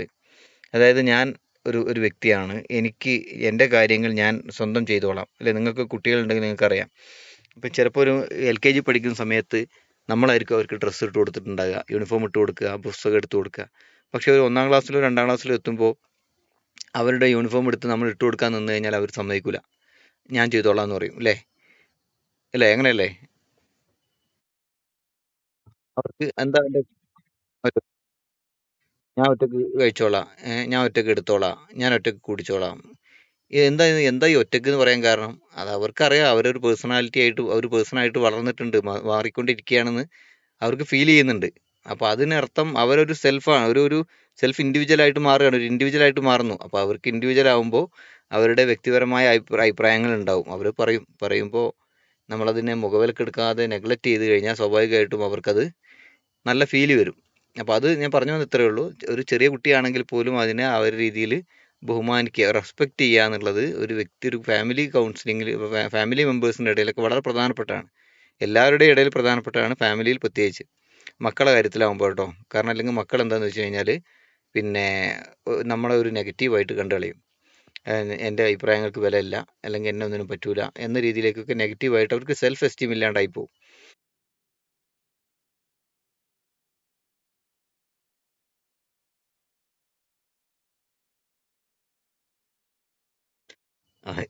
അത് ചെയ്യാൻ പറ്റുന്ന കാര്യങ്ങളുണ്ട്. നമ്മൾ പരമാവധി നമ്മളെ മക്കളെ മറ്റുള്ളവരുടെ മുമ്പിൽ കൊച്ചാക്കാതിരുന്ന് കഴിഞ്ഞാൽ കുറേയൊക്കെ നമുക്ക് എന്ത് ചെയ്യാം. ഇപ്പോൾ ചിലപ്പോൾ അത് എന്തുകൊണ്ടായിരിക്കും എന്ന് വെച്ചാൽ മറ്റു ഫാമിലി മെമ്പേഴ്സിന് അങ്ങനെ പറയാൻ തോന്നാൻ അതിനുള്ളൊരു വഴി വെച്ച് കൊടുത്തത് ഒരു പക്ഷേ നമ്മൾ അങ്ങനെ സംസാരിച്ചതുകൊണ്ടൊക്കെ ആയിരിക്കാം. എല്ലാവരുടെ കാര്യത്തിലും അല്ല കേട്ടോ ഞാൻ പറയുന്നത്. ഇപ്പം നമ്മുടെ മക്കളെ ഇപ്പം ഞാൻ മുമ്പ് ഇങ്ങോട്ട് പറഞ്ഞൊന്നും അറിയില്ല. പിന്നെ നമ്മുടെ ഈ റെമഡിയൽ ട്രെയിനിങ് പ്രോഗ്രാമിൽ ഒരു കുട്ടി, 5-ാം ക്ലാസ്സിൽ പഠിക്കുന്ന ഒരു കുട്ടി, അക്ഷരങ്ങളൊന്നും അറിയില്ല, എഴുതാനും വായിക്കാനൊന്നും അറിയില്ല. 5-ാം ക്ലാസ്സിൽ എത്തിയിട്ടുണ്ട്. ടീച്ചേഴ്സ് പറഞ്ഞിട്ട് ഒരു വർഷം കൂടി 5-ാം ക്ലാസ്സിൽ ഇരുത്തി. പിന്നെ 6-ലും 7-ലൊക്കെ എത്തുമ്പോഴേക്കും UP ഹൈസ്കൂൾ, പിന്നെ കുറച്ച് വലിയ കുട്ടിയാവുമല്ലോ. അപ്പോൾ അതുകൊണ്ട് ഒരു വർഷം കൂടി വീണ്ടും ഇരുത്തിയിട്ട് ആ കുട്ടിക്ക് ഒരു മാറ്റമില്ല. അങ്ങനെ റെമഡിയലിന് വന്ന ഒരു കുട്ടിയായിരുന്നു. ഈ കുട്ടിയുടെ രക്ഷിതാവ് നമ്മുടെ ഈ കോഴ്സ് കംപ്ലീറ്റ് കഴിഞ്ഞ സമയത്ത് ഞങ്ങളോട് പറഞ്ഞൊരു കാര്യമുണ്ട്. അതായത് 5-ാം ക്ലാസ്സിലാണ് പഠിക്കുന്നത്. ഇതുവരെ ഇംഗ്ലീഷോ മലയാളമോ കൃത്യമായിട്ടൊന്ന് കൂട്ടി എഴുതാനോ ഒരു വേർഡ് എഴുതാനോ വായിക്കാനോ കുട്ടിക്ക് അറിയില്ല. ആ സമയത്താണ് നമ്മൾ ഈ ഒരു പ്രോഗ്രാം കണ്ട് ഞാനിത് എൻ്റെ സ്ഥാപനത്തെ പിന്നെ പരസ്യപ്പെടുത്താൻ വേണ്ടിയിട്ട് പറഞ്ഞതല്ല കേട്ടോ. നിങ്ങൾ ചോദിച്ചപ്പോൾ ഓർമ്മ വന്നപ്പോൾ പറഞ്ഞതാണ്. അപ്പോൾ പിന്നെ എന്താണ് ഈ രക്ഷിതാക്കൾ ഈ കുട്ടിയെ എന്താ പ്രശ്നം എന്ന് വെച്ചപ്പോൾ പറഞ്ഞാണ് ആ രക്ഷിതാവ് പറയാണ്, ഈ കോഴ്സ് കംപ്ലീറ്റ് ചെയ്ത സമയത്ത് മീറ്റിംഗ് വെക്കും ഞങ്ങൾ. അപ്പോൾ ആ സമയത്ത് പറയാം, ഞാനിതിലേക്ക് ജോയിൻ ചെയ്യാൻ കാരണം, എൻ്റെ കുട്ടിയെ ചേർക്കാനുള്ള പ്രധാനപ്പെട്ട കാരണം, ചെറിയ പ്രായം മുതൽ തന്നെ അവൻ്റെ വീട്ടുകാർ പ്രത്യേകിച്ച് അവൻ്റെ മദറല്ല, അവൻ്റെ ഫാദർ, ഗ്രാൻഡ് ഫാദർ, ഫാദറിൻ്റെ അനിയന്മാരൊക്കെ എല്ലാവരും ഇവനെ വിളിക്കുന്ന ഒരു പേര് പൊട്ട എന്നാണ്. പൊതുവെ എന്ത് വിഷയം പറയുമ്പോഴും അത് അങ്ങനെയല്ലടാ പൊട്ട, അല്ലടാ മണ്ട എന്നൊക്കെ പറയുന്ന രീതിയിലാണ് പറയാം. അതിൻ്റെ കാരണം എന്ന് പറഞ്ഞാൽ ഈ കുട്ടിക്ക് എഴുതാനും വായിക്കാനും കിട്ടുന്നില്ല. അവൻ്റെ ഒരു പഠിക്കാൻ കഴിവില്ലാത്തൊരു മണ്ടൻ പൊട്ടൻ എന്ന രീതിയിലാണ് എല്ലാവരും അവനെ അഭിസംബോധന ചെയ്തിരുന്നത്. അതുകൊണ്ട് തന്നെ ഓരോ ക്ലാസ്സിലെത്തുമ്പോഴും അവൻ പഴയതിനേക്കാൾ മോശമാവും. ഓക്കെ. അപ്പോൾ ഒരു ദിവസം ഈ നമ്മുടെ കോഴ്സിന് അറ്റൻഡ് ചെയ്യുന്ന സമയത്ത് ടീച്ചർ, ആ രക്ഷിതാവ് മനസ്സിലെടുത്തൊരു തീരുമാനമായിരുന്നു. അവരെ ഫാദർ ഇവിടെ അല്ല, ഗൾഫിലാണ്. അപ്പോൾ ഒരു 4 മാസം ഞങ്ങൾ പറഞ്ഞു 4 മാസം കഴിയുമ്പോഴേക്ക് വായിക്കാൻ കഴിയുമെന്നൊക്കെ പറഞ്ഞു. അപ്പോൾ അന്ന് സ്ത്രീ തീരുമാനിച്ചാണ് 4 മാസം കഴിയുമ്പോൾ ഇവൻ വായിക്കുന്നത്, ഇംഗ്ലീഷും മലയാളം വായിക്കുന്നത് വീഡിയോ എടുത്തിട്ട് ഇവൻ്റെ ഫാദറിന് അയച്ചു കൊടുക്കണം. ഓക്കെ. അങ്ങനെ അത് സംഭവിച്ചു. 4 മാസം കഴിഞ്ഞപ്പോഴേക്കും കുട്ടി വായിക്കുന്നത് ഈ രക്ഷിതാവ് വീഡിയോ എടുത്തിട്ട് ഫാദറിന് അയച്ചു കൊടുത്തു. എന്നിട്ട് ഞങ്ങളോടൊന്ന് പറയാം, ജീവിതത്തിൽ ഇത്രയും എന്താണ് അഭിമാനം ഉണ്ടായ ഒരു നിമിഷം ഉണ്ടായിട്ടില്ല. അപ്പോൾ എന്നിട്ട് പറഞ്ഞിട്ട് ഈ വിഷയം പറഞ്ഞാണ്, ഞാൻ കോഴ്സിൻ്റെ മഹത്വം പറഞ്ഞതല്ല, പറഞ്ഞത് ഇതാണ്, വീട്ടുകാരിലെ പല ആളുകളും ഇപ്പോൾ ഫാദറും മദറും ഒരു പക്ഷേ മക്കളെ അങ്ങനെ വിളിക്കണം എന്നില്ല. പക്ഷെ മറ്റുള്ളവരെന്ത് ചെയ്യാം, അവൻ്റെ കളി കാണുമ്പോഴോ മറ്റൊക്കെ കുറ്റപ്പെടുത്തലുകളൊക്കെ ആയിട്ട് വിളിച്ചേക്കാം. പക്ഷെ അപ്പോൾ പോലും സ്വന്തം ഫാദറും മദറും അതിനെ അവൻ്റെ കൂടെ സപ്പോർട്ട് ചെയ്യുകയാണെങ്കിൽ അവർക്ക് കുറേയൊക്കെ എന്ത് ചെയ്യാൻ പറ്റും, പിടിച്ചു നിൽക്കാൻ പറ്റും. ഓക്കെ. അപ്പോൾ മറ്റുള്ളവരും പരമാവധി കളിയാക്കലുകളൊക്കെ കുറച്ചോളും. ഓക്കെ അല്ലേ? ഞങ്ങൾക്ക് പരമാവധി അങ്ങനെ കൺട്രോൾ ചെയ്ത് കൊണ്ടുവരാൻ പറ്റും. മറ്റുള്ളവരോടൊപ്പം നമുക്ക് അങ്ങനെ പറയാൻ പറ്റില്ലല്ലോ. എങ്കിൽ പോലും നമ്മുടെ ഭാഗത്തു നിന്ന് ആ രീതിയിലുള്ള ഒരു ചീത്ത പറയലോ കളിയാക്കലോ ഇല്ലാണ്ടിരുന്നാൽ തന്നെ മറ്റുള്ളവരും മെല്ലെ മെല്ലെ എന്ത് ചെയ്തോളും, അത് നിർത്തിക്കോളും. പിന്നെ നമുക്കതൊരു അനിഷ്ടമാണ് എന്ന് അവർക്ക് തോന്നിക്കഴിഞ്ഞാൽ, അല്ലെങ്കിൽ നമുക്ക് ഏതെങ്കിലും രീതിയിൽ ഡയറക്റ്റ് പറയണമെന്നില്ല, തോന്നിപ്പിച്ചാൽ മതി. അപ്പോൾ അത് അവരുടെ ഭാഗത്തു നിന്ന് എന്ത് ചെയ്തോളും, ആ രീതിയിലുള്ള സമീപനം കുറഞ്ഞോളും. ഓക്കെ. ദെൻ രണ്ടാമത്തെ ഫാമിലി എന്താണ് പറഞ്ഞത്? Better communication. അപ്പോൾ നല്ല കമ്മ്യൂണിക്കേഷൻ പരസ്പരം ഉണ്ടാകുമ്പോൾ മാത്രമാണ് ഫാമിലി എന്താവുള്ളൂ, നല്ല രീതിയിലേക്ക് പോകുള്ളൂ. ഇപ്പം എത്രയോ നമ്മുടെ ഇടയിൽ തന്നെ പല ഫാമിലീസും ഉണ്ട്. ഞാൻ നിങ്ങളോടാണോ പറഞ്ഞത് എനിക്ക് ഓർമ്മയില്ല. ഒരാൾ കുറേ വർഷങ്ങൾക്ക് ശേഷം കണ്ടിട്ട് എന്നോട് പറഞ്ഞത്, മക്കളൊക്കെ എന്താ സ്ഥിതി എന്ന് ചോദിച്ചപ്പം പറഞ്ഞത്, ഞാൻ കഴിഞ്ഞ ക്ലാസ്സിൽ ഞാൻ പറഞ്ഞിരുന്നു, ഒരാൾ വരും വൈകുന്നേരം 9 മണിയാവും എത്തുമ്പോൾ, ഞാൻ കാണാറൊന്നുമില്ല. പിന്നെ മറ്റാൾ വരും, അവൻ എന്തെങ്കിലും ആവശ്യമുണ്ടെങ്കിൽ എന്നോട് എന്തെങ്കിലും ചോദിക്കും, അത്രയൊക്കെ തന്നെ ഉള്ളൂ എന്നൊരു ഫാദർ എന്നോട് പറഞ്ഞപ്പോൾ എനിക്ക് മനസ്സിലായ ഒരു കാര്യം, ആ ഫാദർ അങ്ങനെ ആയതുകൊണ്ടാണ്. മക്കളൊന്നും പെട്ടെന്ന് അങ്ങനെയൊന്നും ആയി മാറൂല. അതിൻ്റെ കാരണം ആരായിരിക്കും? ഫാദർ മദർ തന്നെ ആയിരിക്കും. പ്രത്യേകിച്ച് ഫാദർ കുറച്ച് ആങ്കർ ഉള്ള ആളാണെങ്കിൽ. വേറൊരു സംഭവം ഉണ്ട്, ഇത് സമാനമായൊരു സംഭവം. ഞങ്ങൾ പിന്നെ പഠിക്കുന്ന സമയത്ത് ഒരാൾ പറയുന്ന ഒരാൾ പറഞ്ഞിരുന്നതാണ് ഫാമിലിയിൽ, ഫാദർ വീട്ടിലേക്ക് ഇങ്ങോട്ട് കയറി കഴിഞ്ഞാൽ 4 ഭാഗത്തേക്ക് ഒരു ഓട്ടാണെന്ന് എല്ലാവരും. മദർ ഉണ്ടാവും അടുക്കളയിലേക്ക് ഓടുന്നു, സിസ്റ്റർ റൂമിലേക്ക് ഓടുന്നുണ്ടാവും, ഇവൻ മറ്റു റൂമിലേക്ക് ഓടുന്നുണ്ടാവും. അതായത് എന്തോ ഒരു ഭീകരജീവി വീട്ടിലേക്ക് വരുന്ന പോലെയാണ് ഫാദർ എന്ന് പറയുന്നത്. അപ്പം ഇതൊക്കെ സമൂഹത്തിൽ പല കുടുംബങ്ങളിലും ഉണ്ട്. പലതും നമുക്ക് അറിയാത്തത് കൊണ്ടാണ് അങ്ങനെ. അതൊക്കെ നടന്നു പോകും. പക്ഷെ അത് കുറച്ച് കഴിയുമ്പോഴാണ് സ്നേഹം ആവശ്യമാണ് എന്ന് കുട്ടികൾക്ക് തോന്നുന്ന സമയത്ത് അവർക്കത് കിട്ടിയില്ലെങ്കിൽ, പ്രായമാകുന്ന സമയത്ത് ഞങ്ങൾക്ക് സ്നേഹം തിരിച്ചു വേണമെന്ന് ഫാദർ ആഗ്രഹിക്കുന്ന സമയത്ത് മക്കൾ എന്ത് ചെയ്യൂല, അത് കൊടുക്കൂല. ക്ലിയർ ആയോ?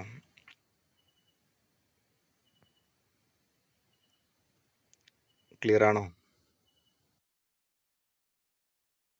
ഞാൻ പറഞ്ഞതിൽ അഭിപ്രായ വ്യത്യാസം ഉണ്ടോ നിങ്ങൾക്ക്?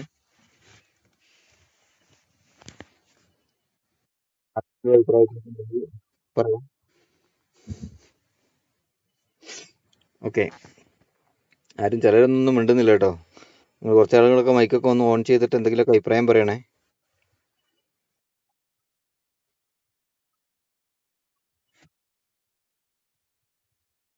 ആ,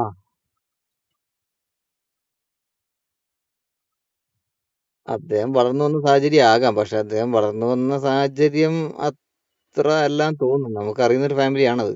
അവരുടെ അല്ല, അങ്ങനെയൊക്കെ ആവാം, അങ്ങനെയൊക്കെ ആവാം. ഇപ്പൊ നമുക്ക്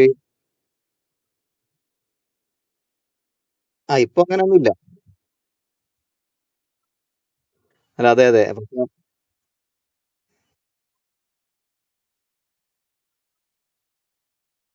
ആ ആ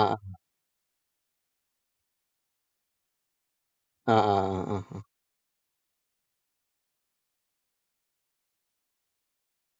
ആ ആ അതെ.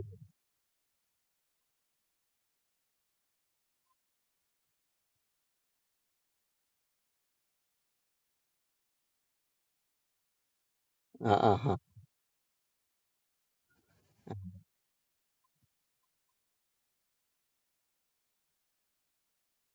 ആ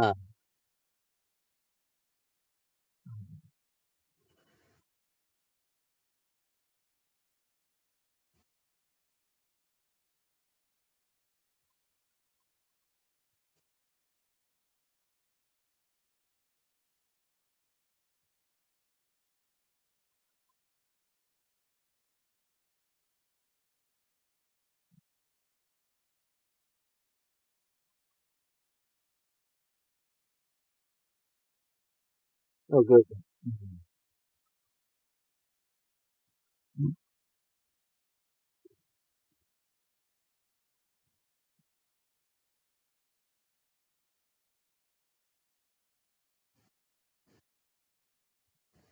പക്ഷെ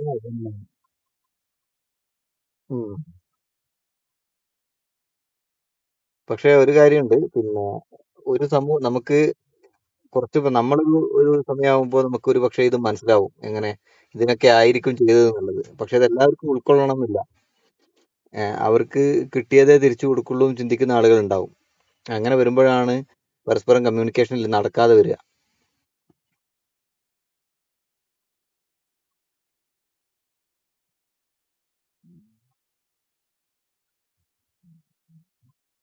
അത് അറ്റ്ലീസ്റ്റ് മദറെങ്കിലും എന്ത് ചെയ്യണം, പിന്നെ ആ രീതിയിൽ മക്കളോട് ഫാദറിനെ കുറിച്ച് നല്ലത് പറഞ്ഞു കൊടുക്കണം.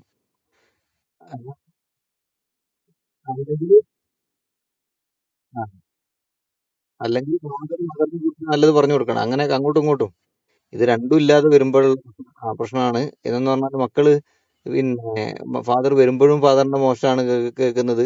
ഫാദർ ഇല്ലാത്ത സമയത്ത് മദറിന്റെ ഭാഗത്ത് നിന്ന് കേൾക്കുന്നതും ഫാദറിന്റെ പിന്നെ പ്രശ്നങ്ങളാണ്.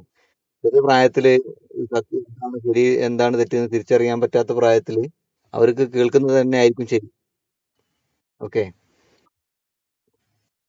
അപ്പോൾ അങ്ങനെയൊക്കെയാണ് ഓരോന്ന്. പിന്നെ ഓക്കെ, അപ്പോൾ എന്തായാലും ക്ലാസ് മുന്നോട്ട് പോവാം. ബെറ്റർ കമ്മ്യൂണിക്കേഷൻ ഒന്ന്. രണ്ട്, സ്ട്രോങ് റിലേഷൻഷിപ്പ്. അത് വളരെ പ്രധാനപ്പെട്ടാണ്. നല്ല ബന്ധം, ആഴത്തിലുള്ള ബന്ധമാണ് വേണ്ടത്. അതിപ്പോൾ പിന്നെ മറ്റുള്ളവർ ഇങ്ങനെ എന്ത് വിലയിരുത്തും എന്ന് നോക്കിയിട്ടുള്ള ബന്ധമല്ല, വളരെ സ്ട്രോങ് ആയിട്ട് നമുക്ക് എത്രത്തോളം നമ്മുടെ മക്കളെ ഉള്ളിൽ സ്നേഹിക്കുന്നുണ്ടോ അല്ലെങ്കിൽ നമ്മൾ ഇടപഴകുന്നവരുമായിട്ടുള്ള ബന്ധം ഉണ്ടോ എന്നുള്ള രീതിയിൽ അതിനനുസരിച്ചാണ് പോവുക. It helps build love, trust and understanding between parents, children and sibling. പരസ്പരം സഹോദരന്മാർക്കിടയിലും ഇനിയിപ്പോൾ നമ്മളെപ്പോഴും പറയുമ്പോഴും ഈ ഫാദറും മദറും മാത്രമാണ് പറയുന്നത്. പക്ഷേ അതിലുപരി സഹോദരന്മാർക്കിടയിൽ ഒക്കെ ഈ പ്രശ്നങ്ങൾ ഉണ്ടാകാറുണ്ട്. പ്രത്യേകിച്ച് ഒരു സ്വത്ത് വീതം വെക്കുന്ന സമയങ്ങളിലൊക്കെയാണ് പലരും എന്ത് ചെയ്യുക, വളരെ ഹാപ്പി ആയിട്ട് പോകുന്നതായിരിക്കും. എല്ലാം കൂടി അടിച്ച് പിരിഞ്ഞ് എല്ലാം കൂടി എന്താ പറയുക, പിന്നെ എന്തോന്ന് എടുക്കുക പറയില്ലേ, എന്തോ അതന്നെ, അതെല്ലാം കൂടി ആയി പോകുന്നത്. ഓക്കെ, അപ്പോൾ നാറാത്താകുക എന്ന് പറയാം. അതെ. Okay okay. Solve family problems. Then മൂന്നാമത്താണ് counselling help solve issues like എന്താണ് frequent fights, lack of time together or misunderstanding. അതൊക്കെ പ്രധാനപ്പെട്ടതാണ്. എന്ത് ചെയ്യാണ്, പരസ്പരം മനസ്സിലാക്കാതിരിക്കുന്ന കാര്യങ്ങൾ കൊണ്ട് അല്ലെങ്കിൽ സംസാരിക്കാൻ സമയം എന്താണ് കണ്ടെത്താത്തത് കൊണ്ട് അല്ലെങ്കിൽ പിന്നെ ഇടയ്ക്കിടയ്ക്ക് എന്താണ് ഫൈറ്റ് ഉണ്ടാകുക എന്തെങ്കിലും വിഷയത്തിൽ. ഇപ്പോൾ സ്വാഭാവികമായിട്ടും ഒരു ഫാമിലിയിൽ പിന്നെ പലപ്പോഴായിട്ടും ഫാദർ ഭാര്യയുടെ അല്ലെങ്കിൽ ഹസ്ബൻഡ് ഭാര്യയുടെ ഫാദറിനെയും അല്ലെങ്കിൽ സ്വന്തം അമ്മായിയപ്പനെയും അളിയന്മാരെയൊക്കെ എന്ത് ചെയ്യും, ഇടയ്ക്ക് ചീത്ത പറയും അല്ലേ. എന്തെങ്കിലും കാര്യത്തിൽ ഒരു കുറ്റപ്പെടുത്തലായിരിക്കും.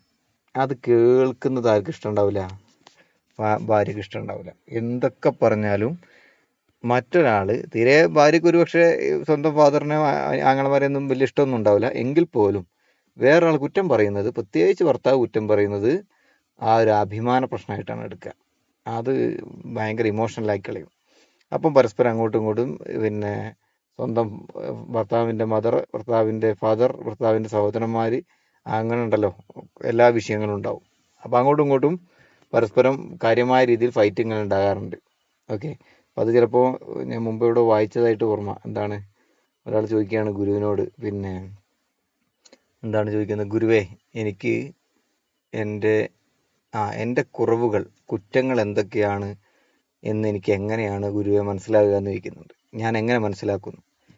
അപ്പം ഗുരു പറഞ്ഞു കൊടുക്കുന്നതാണ്, എന്താണ്, മകനെ നീ ഒരു കാര്യം ചെയ്തോ, നീ നിന്റെ ഭാര്യയുടെ ഒരു കുറ്റം ഭാര്യയോട് പറഞ്ഞു കൊടുക്കുക. അങ്ങനെയാണെങ്കിൽ നിൻ്റെത് മാത്രമല്ല നിൻ്റെ ഫാമിലിയിലുള്ള ആട്ടൊക്കെ എല്ലാവരുടെയും കുറ്റം എന്ത് ചെയ്തു തരും, നിനക്ക് മനസ്സിലാക്കിയെടുക്കാം. അപ്പം ഭാര്യ പറഞ്ഞു തന്നോളൂ എന്ന് പറഞ്ഞ പോലെ അങ്ങോട്ടും ഇങ്ങോട്ടും ഓരോരുത്തരുടെ പ്രശ്നങ്ങൾ പറഞ്ഞു തുടങ്ങുമ്പോഴാണ് എന്ത് ചെയ്യുക, വലുതായി നമ്മളൊന്നും ഉദ്ദേശിക്കാത്ത തലത്തിലേക്ക് എന്ത് ചെയ്യുക, ഇത് കയറി പോവുക. ഓക്കെ, അപ്പോൾ പരസ്പരം ഉണ്ടാകുന്ന ഫ്രീക്വൻറ്റ് ഫൈറ്റ്സ്, പിന്നെ അടികൾ, തല്ലുകൂടലുകൾ, പ്രത്യേകിച്ച് മക്കളെ മുമ്പ് നിന്ന് തല്ലുകൂടുമ്പോൾ അതിൻ്റെതായ ഇമ്പാക്റ്റ് കുട്ടികൾക്ക് ഉണ്ടാകുന്നുണ്ട് കേട്ടോ. അത് ശ്രദ്ധിക്കണം നമ്മൾ. പിന്നെ അതുപോലെ പരസ്പരം സ്പെൻഡ് ചെയ്യാൻ സമയം കണ്ടെത്താതിരിക്കുക, അല്ലെങ്കിൽ പരസ്പരം തെറ്റിദ്ധാരണകൾ ഉണ്ടാകും, മിസ്അണ്ടർസ്റ്റാൻഡിങ് ഉണ്ടാകുക. അതൊക്കെ പല കാരണങ്ങൾ കൊണ്ട് മിസ്അണ്ടർസ്റ്റാൻഡിങ് ഉണ്ടാവും. അത് വളരെ മൈന്യൂട്ടായ കാര്യങ്ങൾ കൊണ്ട് മിസ്അണ്ടർസ്റ്റാൻഡിങ് ഉണ്ടാവാം. ഇപ്പോൾ പിന്നെ എന്താണ്, പ്രത്യേകിച്ച് ഇപ്പം മൊബൈലും എല്ലാം ഉള്ളതാണല്ലോ. അപ്പം പരസ്പരം സംശയങ്ങൾ ഉണ്ടാകണമെങ്കിൽ അതിനുള്ള സാഹചര്യങ്ങൾ മുമ്പത്തേതിനെ അപേക്ഷിച്ച് എത്രയോ ശതമാനം കൂടുതലാണിപ്പോൾ. ഓക്കെ, നമ്മൾ വിളിക്കുന്ന സമയത്ത് ഭാര്യ ഫോൺ അറ്റൻഡ് ചെയ്തില്ല, 2-3 തവണ വിളിച്ചു, അപ്പം ബിസി ആയിട്ടാണ് കാണിക്കുന്നത്. സ്വാഭാവികമായിട്ടും നമുക്ക് എന്ത് ചെയ്യാം, നമുക്ക് സംശയിക്കാം എന്തായിരിക്കും അത്. ഇതേപോലെ തന്നെ അവർക്ക് നമ്മളെയും സംശയിക്കാം ആരായിരിക്കും അത്, ആരാണ് മറുഭാഗത്തുള്ളത് എന്ന് സംശയിക്കാം. അപ്പോൾ ഇത് സംശയം ഒരു പക്ഷേ പറഞ്ഞില്ല എങ്കിൽ അത് മനസ്സിൽ ഇങ്ങനെ കിടന്ന് ഒരു പക്ഷേ അത് വലിയൊരു പ്രശ്നമാകുന്ന സമയത്തായിരിക്കും പൊട്ടിത്തെറിക്കുക. അപ്പോഴേക്കും ആ സംഭവമൊക്കെ കഴിഞ്ഞിട്ട് കുറേ കാലങ്ങളായിട്ടുണ്ടാവും. എങ്കിൽ പോലും അതിൻ്റെ ഇമ്പാക്റ്റ് എന്ത് ചെയ്യും, കുടുംബത്തിൽ കാര്യമായിട്ടും ഉണ്ടാവും. ഓക്കെ, അപ്പം അങ്ങനെയൊക്കെ അതിനൊക്കെ നല്ല കമ്മ്യൂണിക്കേഷൻ വളരെ അത്യാവശ്യമാണ്. അപ്പോൾ എന്തെങ്കിലും ഒരു വിളിക്കുന്നത് നമ്മൾ വിളിക്കുന്നു, ഫോൺ അറ്റൻഡ് ചെയ്യുന്നില്ല, ബിസിയാണ്, 3 തവണ വിളിച്ചു അല്ലെങ്കിൽ 4 തവണ വിളിച്ചു, ബിസിയാണ്, അത് മനസ്സിൽ വെക്കണ്ട. വരുന്ന സമയത്ത് ചോദിക്കുക, ചേട്ടാ അല്ലെങ്കിൽ പിന്നെ വൈഫിനോട് ചോദിക്കുക, ഇങ്ങനൊരു വിഷയം ഞാൻ വിളിച്ച സമയത്ത് നിങ്ങൾ അറ്റൻഡ് ചെയ്തില്ല, ആരായിരുന്നു എന്നത് എനിക്കൊരു ആകാംക്ഷ ഉണ്ട് എന്ന് പറഞ്ഞു തരുമോ എന്ന് ചോദിച്ചാൽ മതി അല്ലേ. ചില സമയത്ത് ചിലർ പറഞ്ഞു തന്നാണ് തന്നോണമെന്നില്ല, ചിലപ്പോൾ ചീത്ത പറയലൊക്കെ ഉണ്ടാവും. എങ്കിൽ പോലും ആ ചോദ്യം ചോദിക്കുന്നത് കൊണ്ട് ചോദ്യം അത് ക്ലിയർ ആയി അവിടെ. അത് മനസ്സിൽ വെച്ചിട്ട് കുറേ പറയാതിരിക്കുമ്പോഴാണ് എന്ത് ചെയ്യുക, അത് വലുതായിട്ട് മാറുക. ഓക്കെ. ദെൻ എന്താണ് നാലാമത്തെ ഒരു ബെനിഫിറ്റ് എന്ന് പറയുന്നത്? റെഡ്യൂസ് സ്ട്രെസ് അല്ലേ. ഉള്ളിലുള്ള സ്ട്രെസ് കുറയ്ക്കാൻ പറ്റും. ഭയങ്കര ടെൻഷൻ, ഭയങ്കര സ്ട്രെസ്, ഡിപ്രഷനായിട്ട് ഇങ്ങനെ നിൽക്കുന്നത് നല്ലൊരു കൗൺസിലിംഗ് കിട്ടിക്കഴിഞ്ഞാൽ അത് കുറച്ച് കൊണ്ടുവരാൻ പറ്റും. എങ്ങനെയാണ് കുറച്ച് കൊണ്ടുവരിക? Talking to counsellor can reduce tension and make them home more peaceful. അപ്പം ഒരു കൗൺസിലറോട് നല്ല കാര്യങ്ങൾ ഇങ്ങനെ വീട്ടിലെ വിഷയങ്ങളൊക്കെ സംസാരിക്കുമ്പോൾ തന്നെ, സംസാരിച്ച് കഴിയുമ്പോൾ തന്നെ അവർക്ക് പകുതി റിലാക്സ് ആയിട്ടുണ്ടാവും. അപ്പം നല്ല ടെൻഷൻ കുറയ്ക്കാൻ പറ്റും. ഓക്കെ. മാത്രമല്ല വീട്ടിൽ കുറച്ചും കൂടി ഒരു പീസ്ഫുൾ, സമാധാനപരമായ ഒരു അന്തരീക്ഷം കൊണ്ടുവരാൻ പറ്റും. ഓക്കെ. പിന്നെന്താണ് പറഞ്ഞത് ബെനിഫിറ്റ് എന്താണ്? It helps during life changes അല്ലേ. കുടുംബത്തിൽ എന്തെങ്കിലും മാറ്റങ്ങൾ വരുന്ന സമയങ്ങളിലൊക്കെ ഈ ഒരു കൗൺസിലിംഗ് ഉപകാരപ്പെടും. അന്ന് കൗൺസിലർ പറഞ്ഞ കാര്യങ്ങൾ അപ്ലൈ ചെയ്താൽ ഇപ്പോൾ ചിലപ്പോൾ ഒരു പക്ഷേ കുടുംബത്തിൽ മാറ്റം വരും എന്നൊക്കെ ഫീൽ ചെയ്യും. അല്ലെങ്കിൽ ചിലപ്പോൾ അന്ന് കൗൺസിലർ പറഞ്ഞു കൊടുത്ത ടെക്നിക്കുകൾ ഉപയോഗിച്ചിട്ടായിരിക്കും പല പ്രശ്നങ്ങളും സോൾവ് ചെയ്യുന്നത്. അപ്പോൾ എന്താ പറഞ്ഞത്? It support families. അഞ്ചാമത്തതാണ് during tough times like divorce, moving to a new place or the death of any loved one അല്ലേ. ചിലപ്പോൾ ഡിവോഴ്സോ അല്ലെങ്കിൽ വീട് മാറിപ്പോകുന്ന സമയങ്ങളിലോ അല്ലെങ്കിൽ മറ്റാരെങ്കിലും പിന്നെ വേണ്ടപ്പെട്ടവരാരെങ്കിലും മരിക്കുമ്പോഴോ അല്ലെങ്കിൽ നഷ്ടപ്പെടുമ്പോഴൊക്കെ ഉണ്ടാകുന്ന ഭയങ്കര സ്ട്രെസ്സ് ഈ ഒരു നല്ല കൗൺസിലിങ്ങിൻ്റെ ഗുണം കൊണ്ട് ചിലപ്പോൾ ആ സമയത്ത് പിടിച്ചു നിൽക്കാൻ പറ്റും. ഓക്കെ. പിന്നെ ആറാമത് ടീച്ചേഴ്സ് ഹെൽത്തി കോപ്പിംഗ് സ്കിൽ. നല്ല നല്ല സ്കില്ലുകൾ പഠിപ്പിച്ചു കൊടുക്കാൻ നല്ല കൗൺസിലിംഗ് കൊണ്ട് സാധിക്കും. ഓക്കെ. നല്ല കോപ്പിംഗ് സ്കില്ലുകൾ എങ്ങനെയാണ്? Family members learn how to handle emotions like anger. ദേഷ്യം വരുന്ന സമയത്ത് എങ്ങനെ ആങ്കർ കൺട്രോൾ ചെയ്യാൻ പറ്റും, അത് നല്ല ടെക്നിക്കുകൾ പഠിപ്പിച്ചു കൊടുത്തു കഴിഞ്ഞാൽ അവർ ആ സമയത്ത് അപ്ലൈ ചെയ്തോളും. ഇപ്പോൾ നിങ്ങൾ പിന്നെ കേട്ടിട്ടില്ലേ, എന്താണ് 6-7-8 എന്ന് പറഞ്ഞൊരു ബ്രീത്തിങ് എക്സസൈസ് ഉണ്ട്, കേട്ടിട്ടുണ്ടോ? എനിബഡി?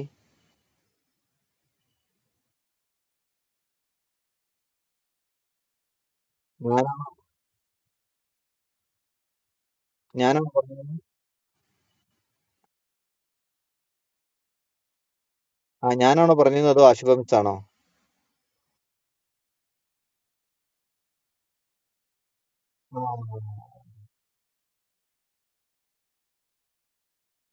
അതെ അതെ. ഒരു 6 സെക്കൻഡ് കൊണ്ട് പിന്നെ ശ്വാസം ഉള്ളിലേക്ക് വലിച്ച് ഒരു 7 സെക്കൻഡ് ഹോൾഡ് ചെയ്ത് ഒരു 8 സെക്കൻഡ് കൊണ്ട് മെല്ലെ റിലീസ് ചെയ്യുന്നത്, അങ്ങനെ പെട്ടെന്ന് വല്ലാതെ ദേഷ്യമൊക്കെ വരുന്ന സമയത്ത് അങ്ങനെ ചെയ്തു കഴിഞ്ഞാൽ നമുക്ക് നമുക്ക് മൈൻഡ് കാമാക്കി എടുക്കാൻ പറ്റുന്നതാണ്.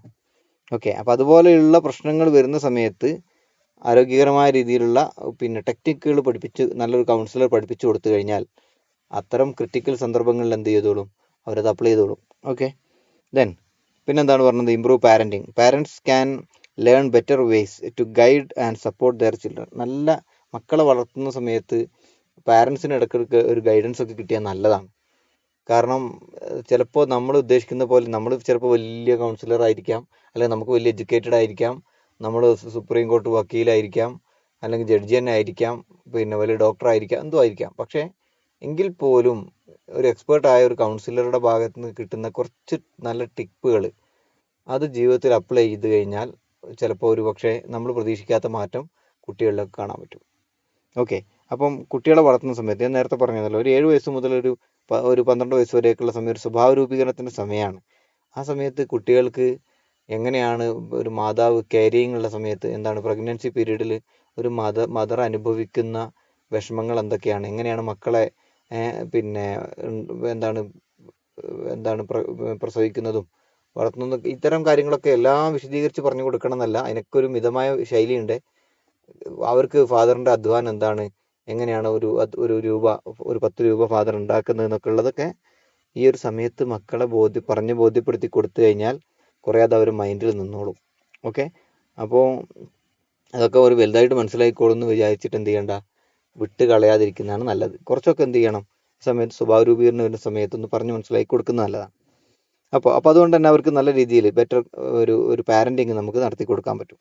പിന്നെന്താണ് അടുത്ത benefit? Support children's mental health. മാത്രമല്ല നമ്മൾ നല്ല പാരൻ്റ് ആണെങ്കിൽ നല്ല രക്ഷിതാക്കളാണെങ്കിൽ നമ്മുടെ കുട്ടികളുടെ മാനസികാരോഗ്യവും നല്ലതായിരിക്കും.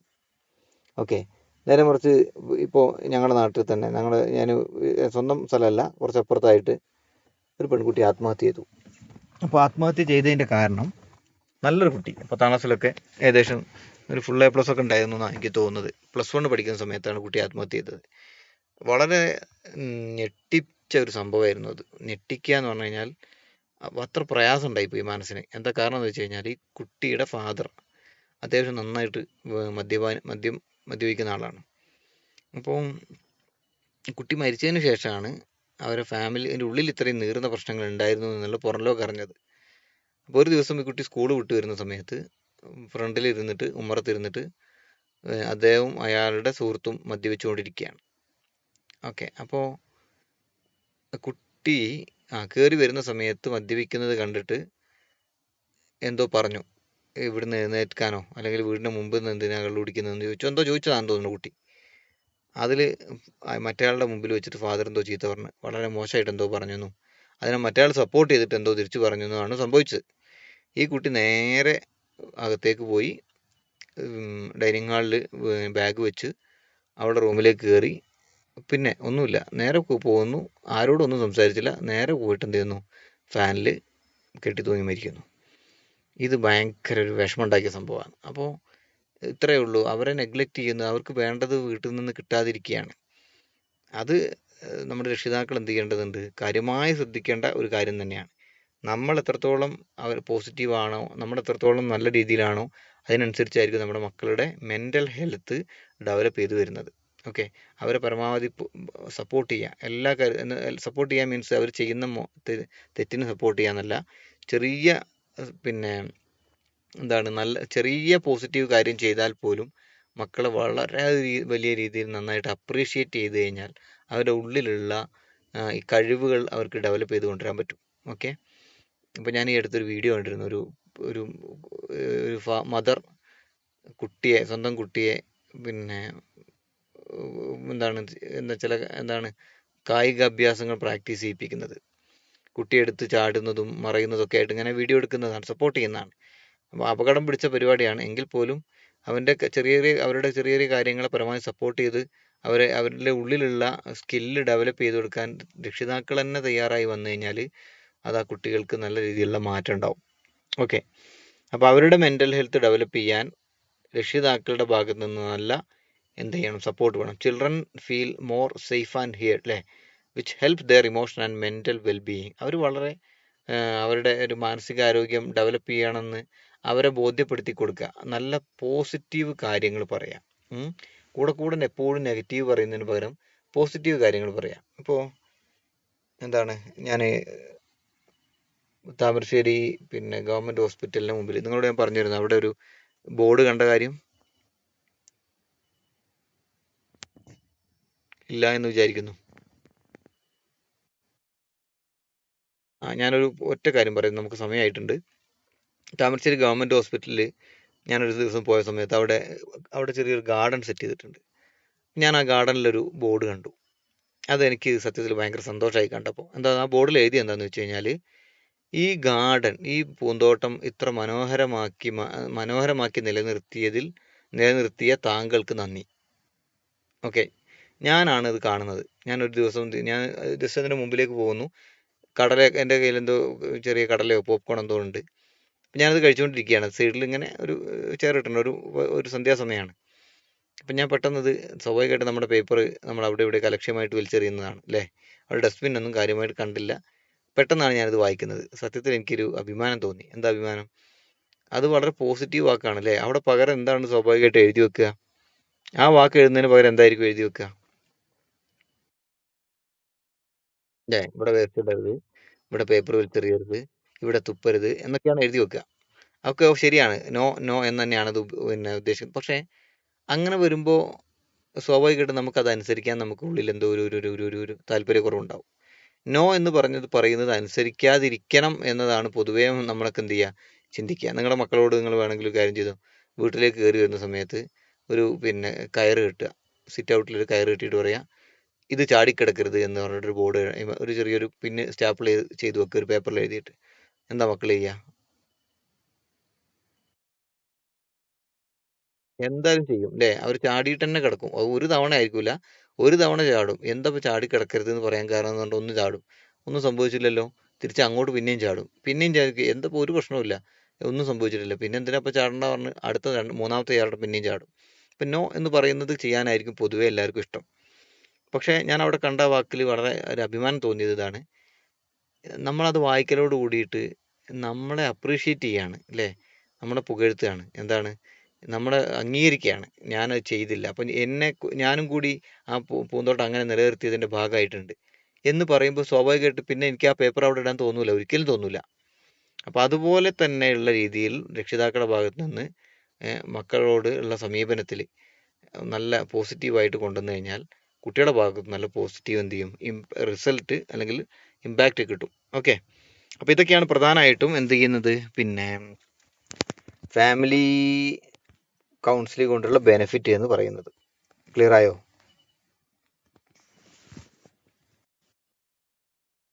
ഓക്കെ, അപ്പോൾ ഞാൻ അവസാനിപ്പിക്കുകയാണ്, സമയം കഴിഞ്ഞിട്ടുണ്ട്.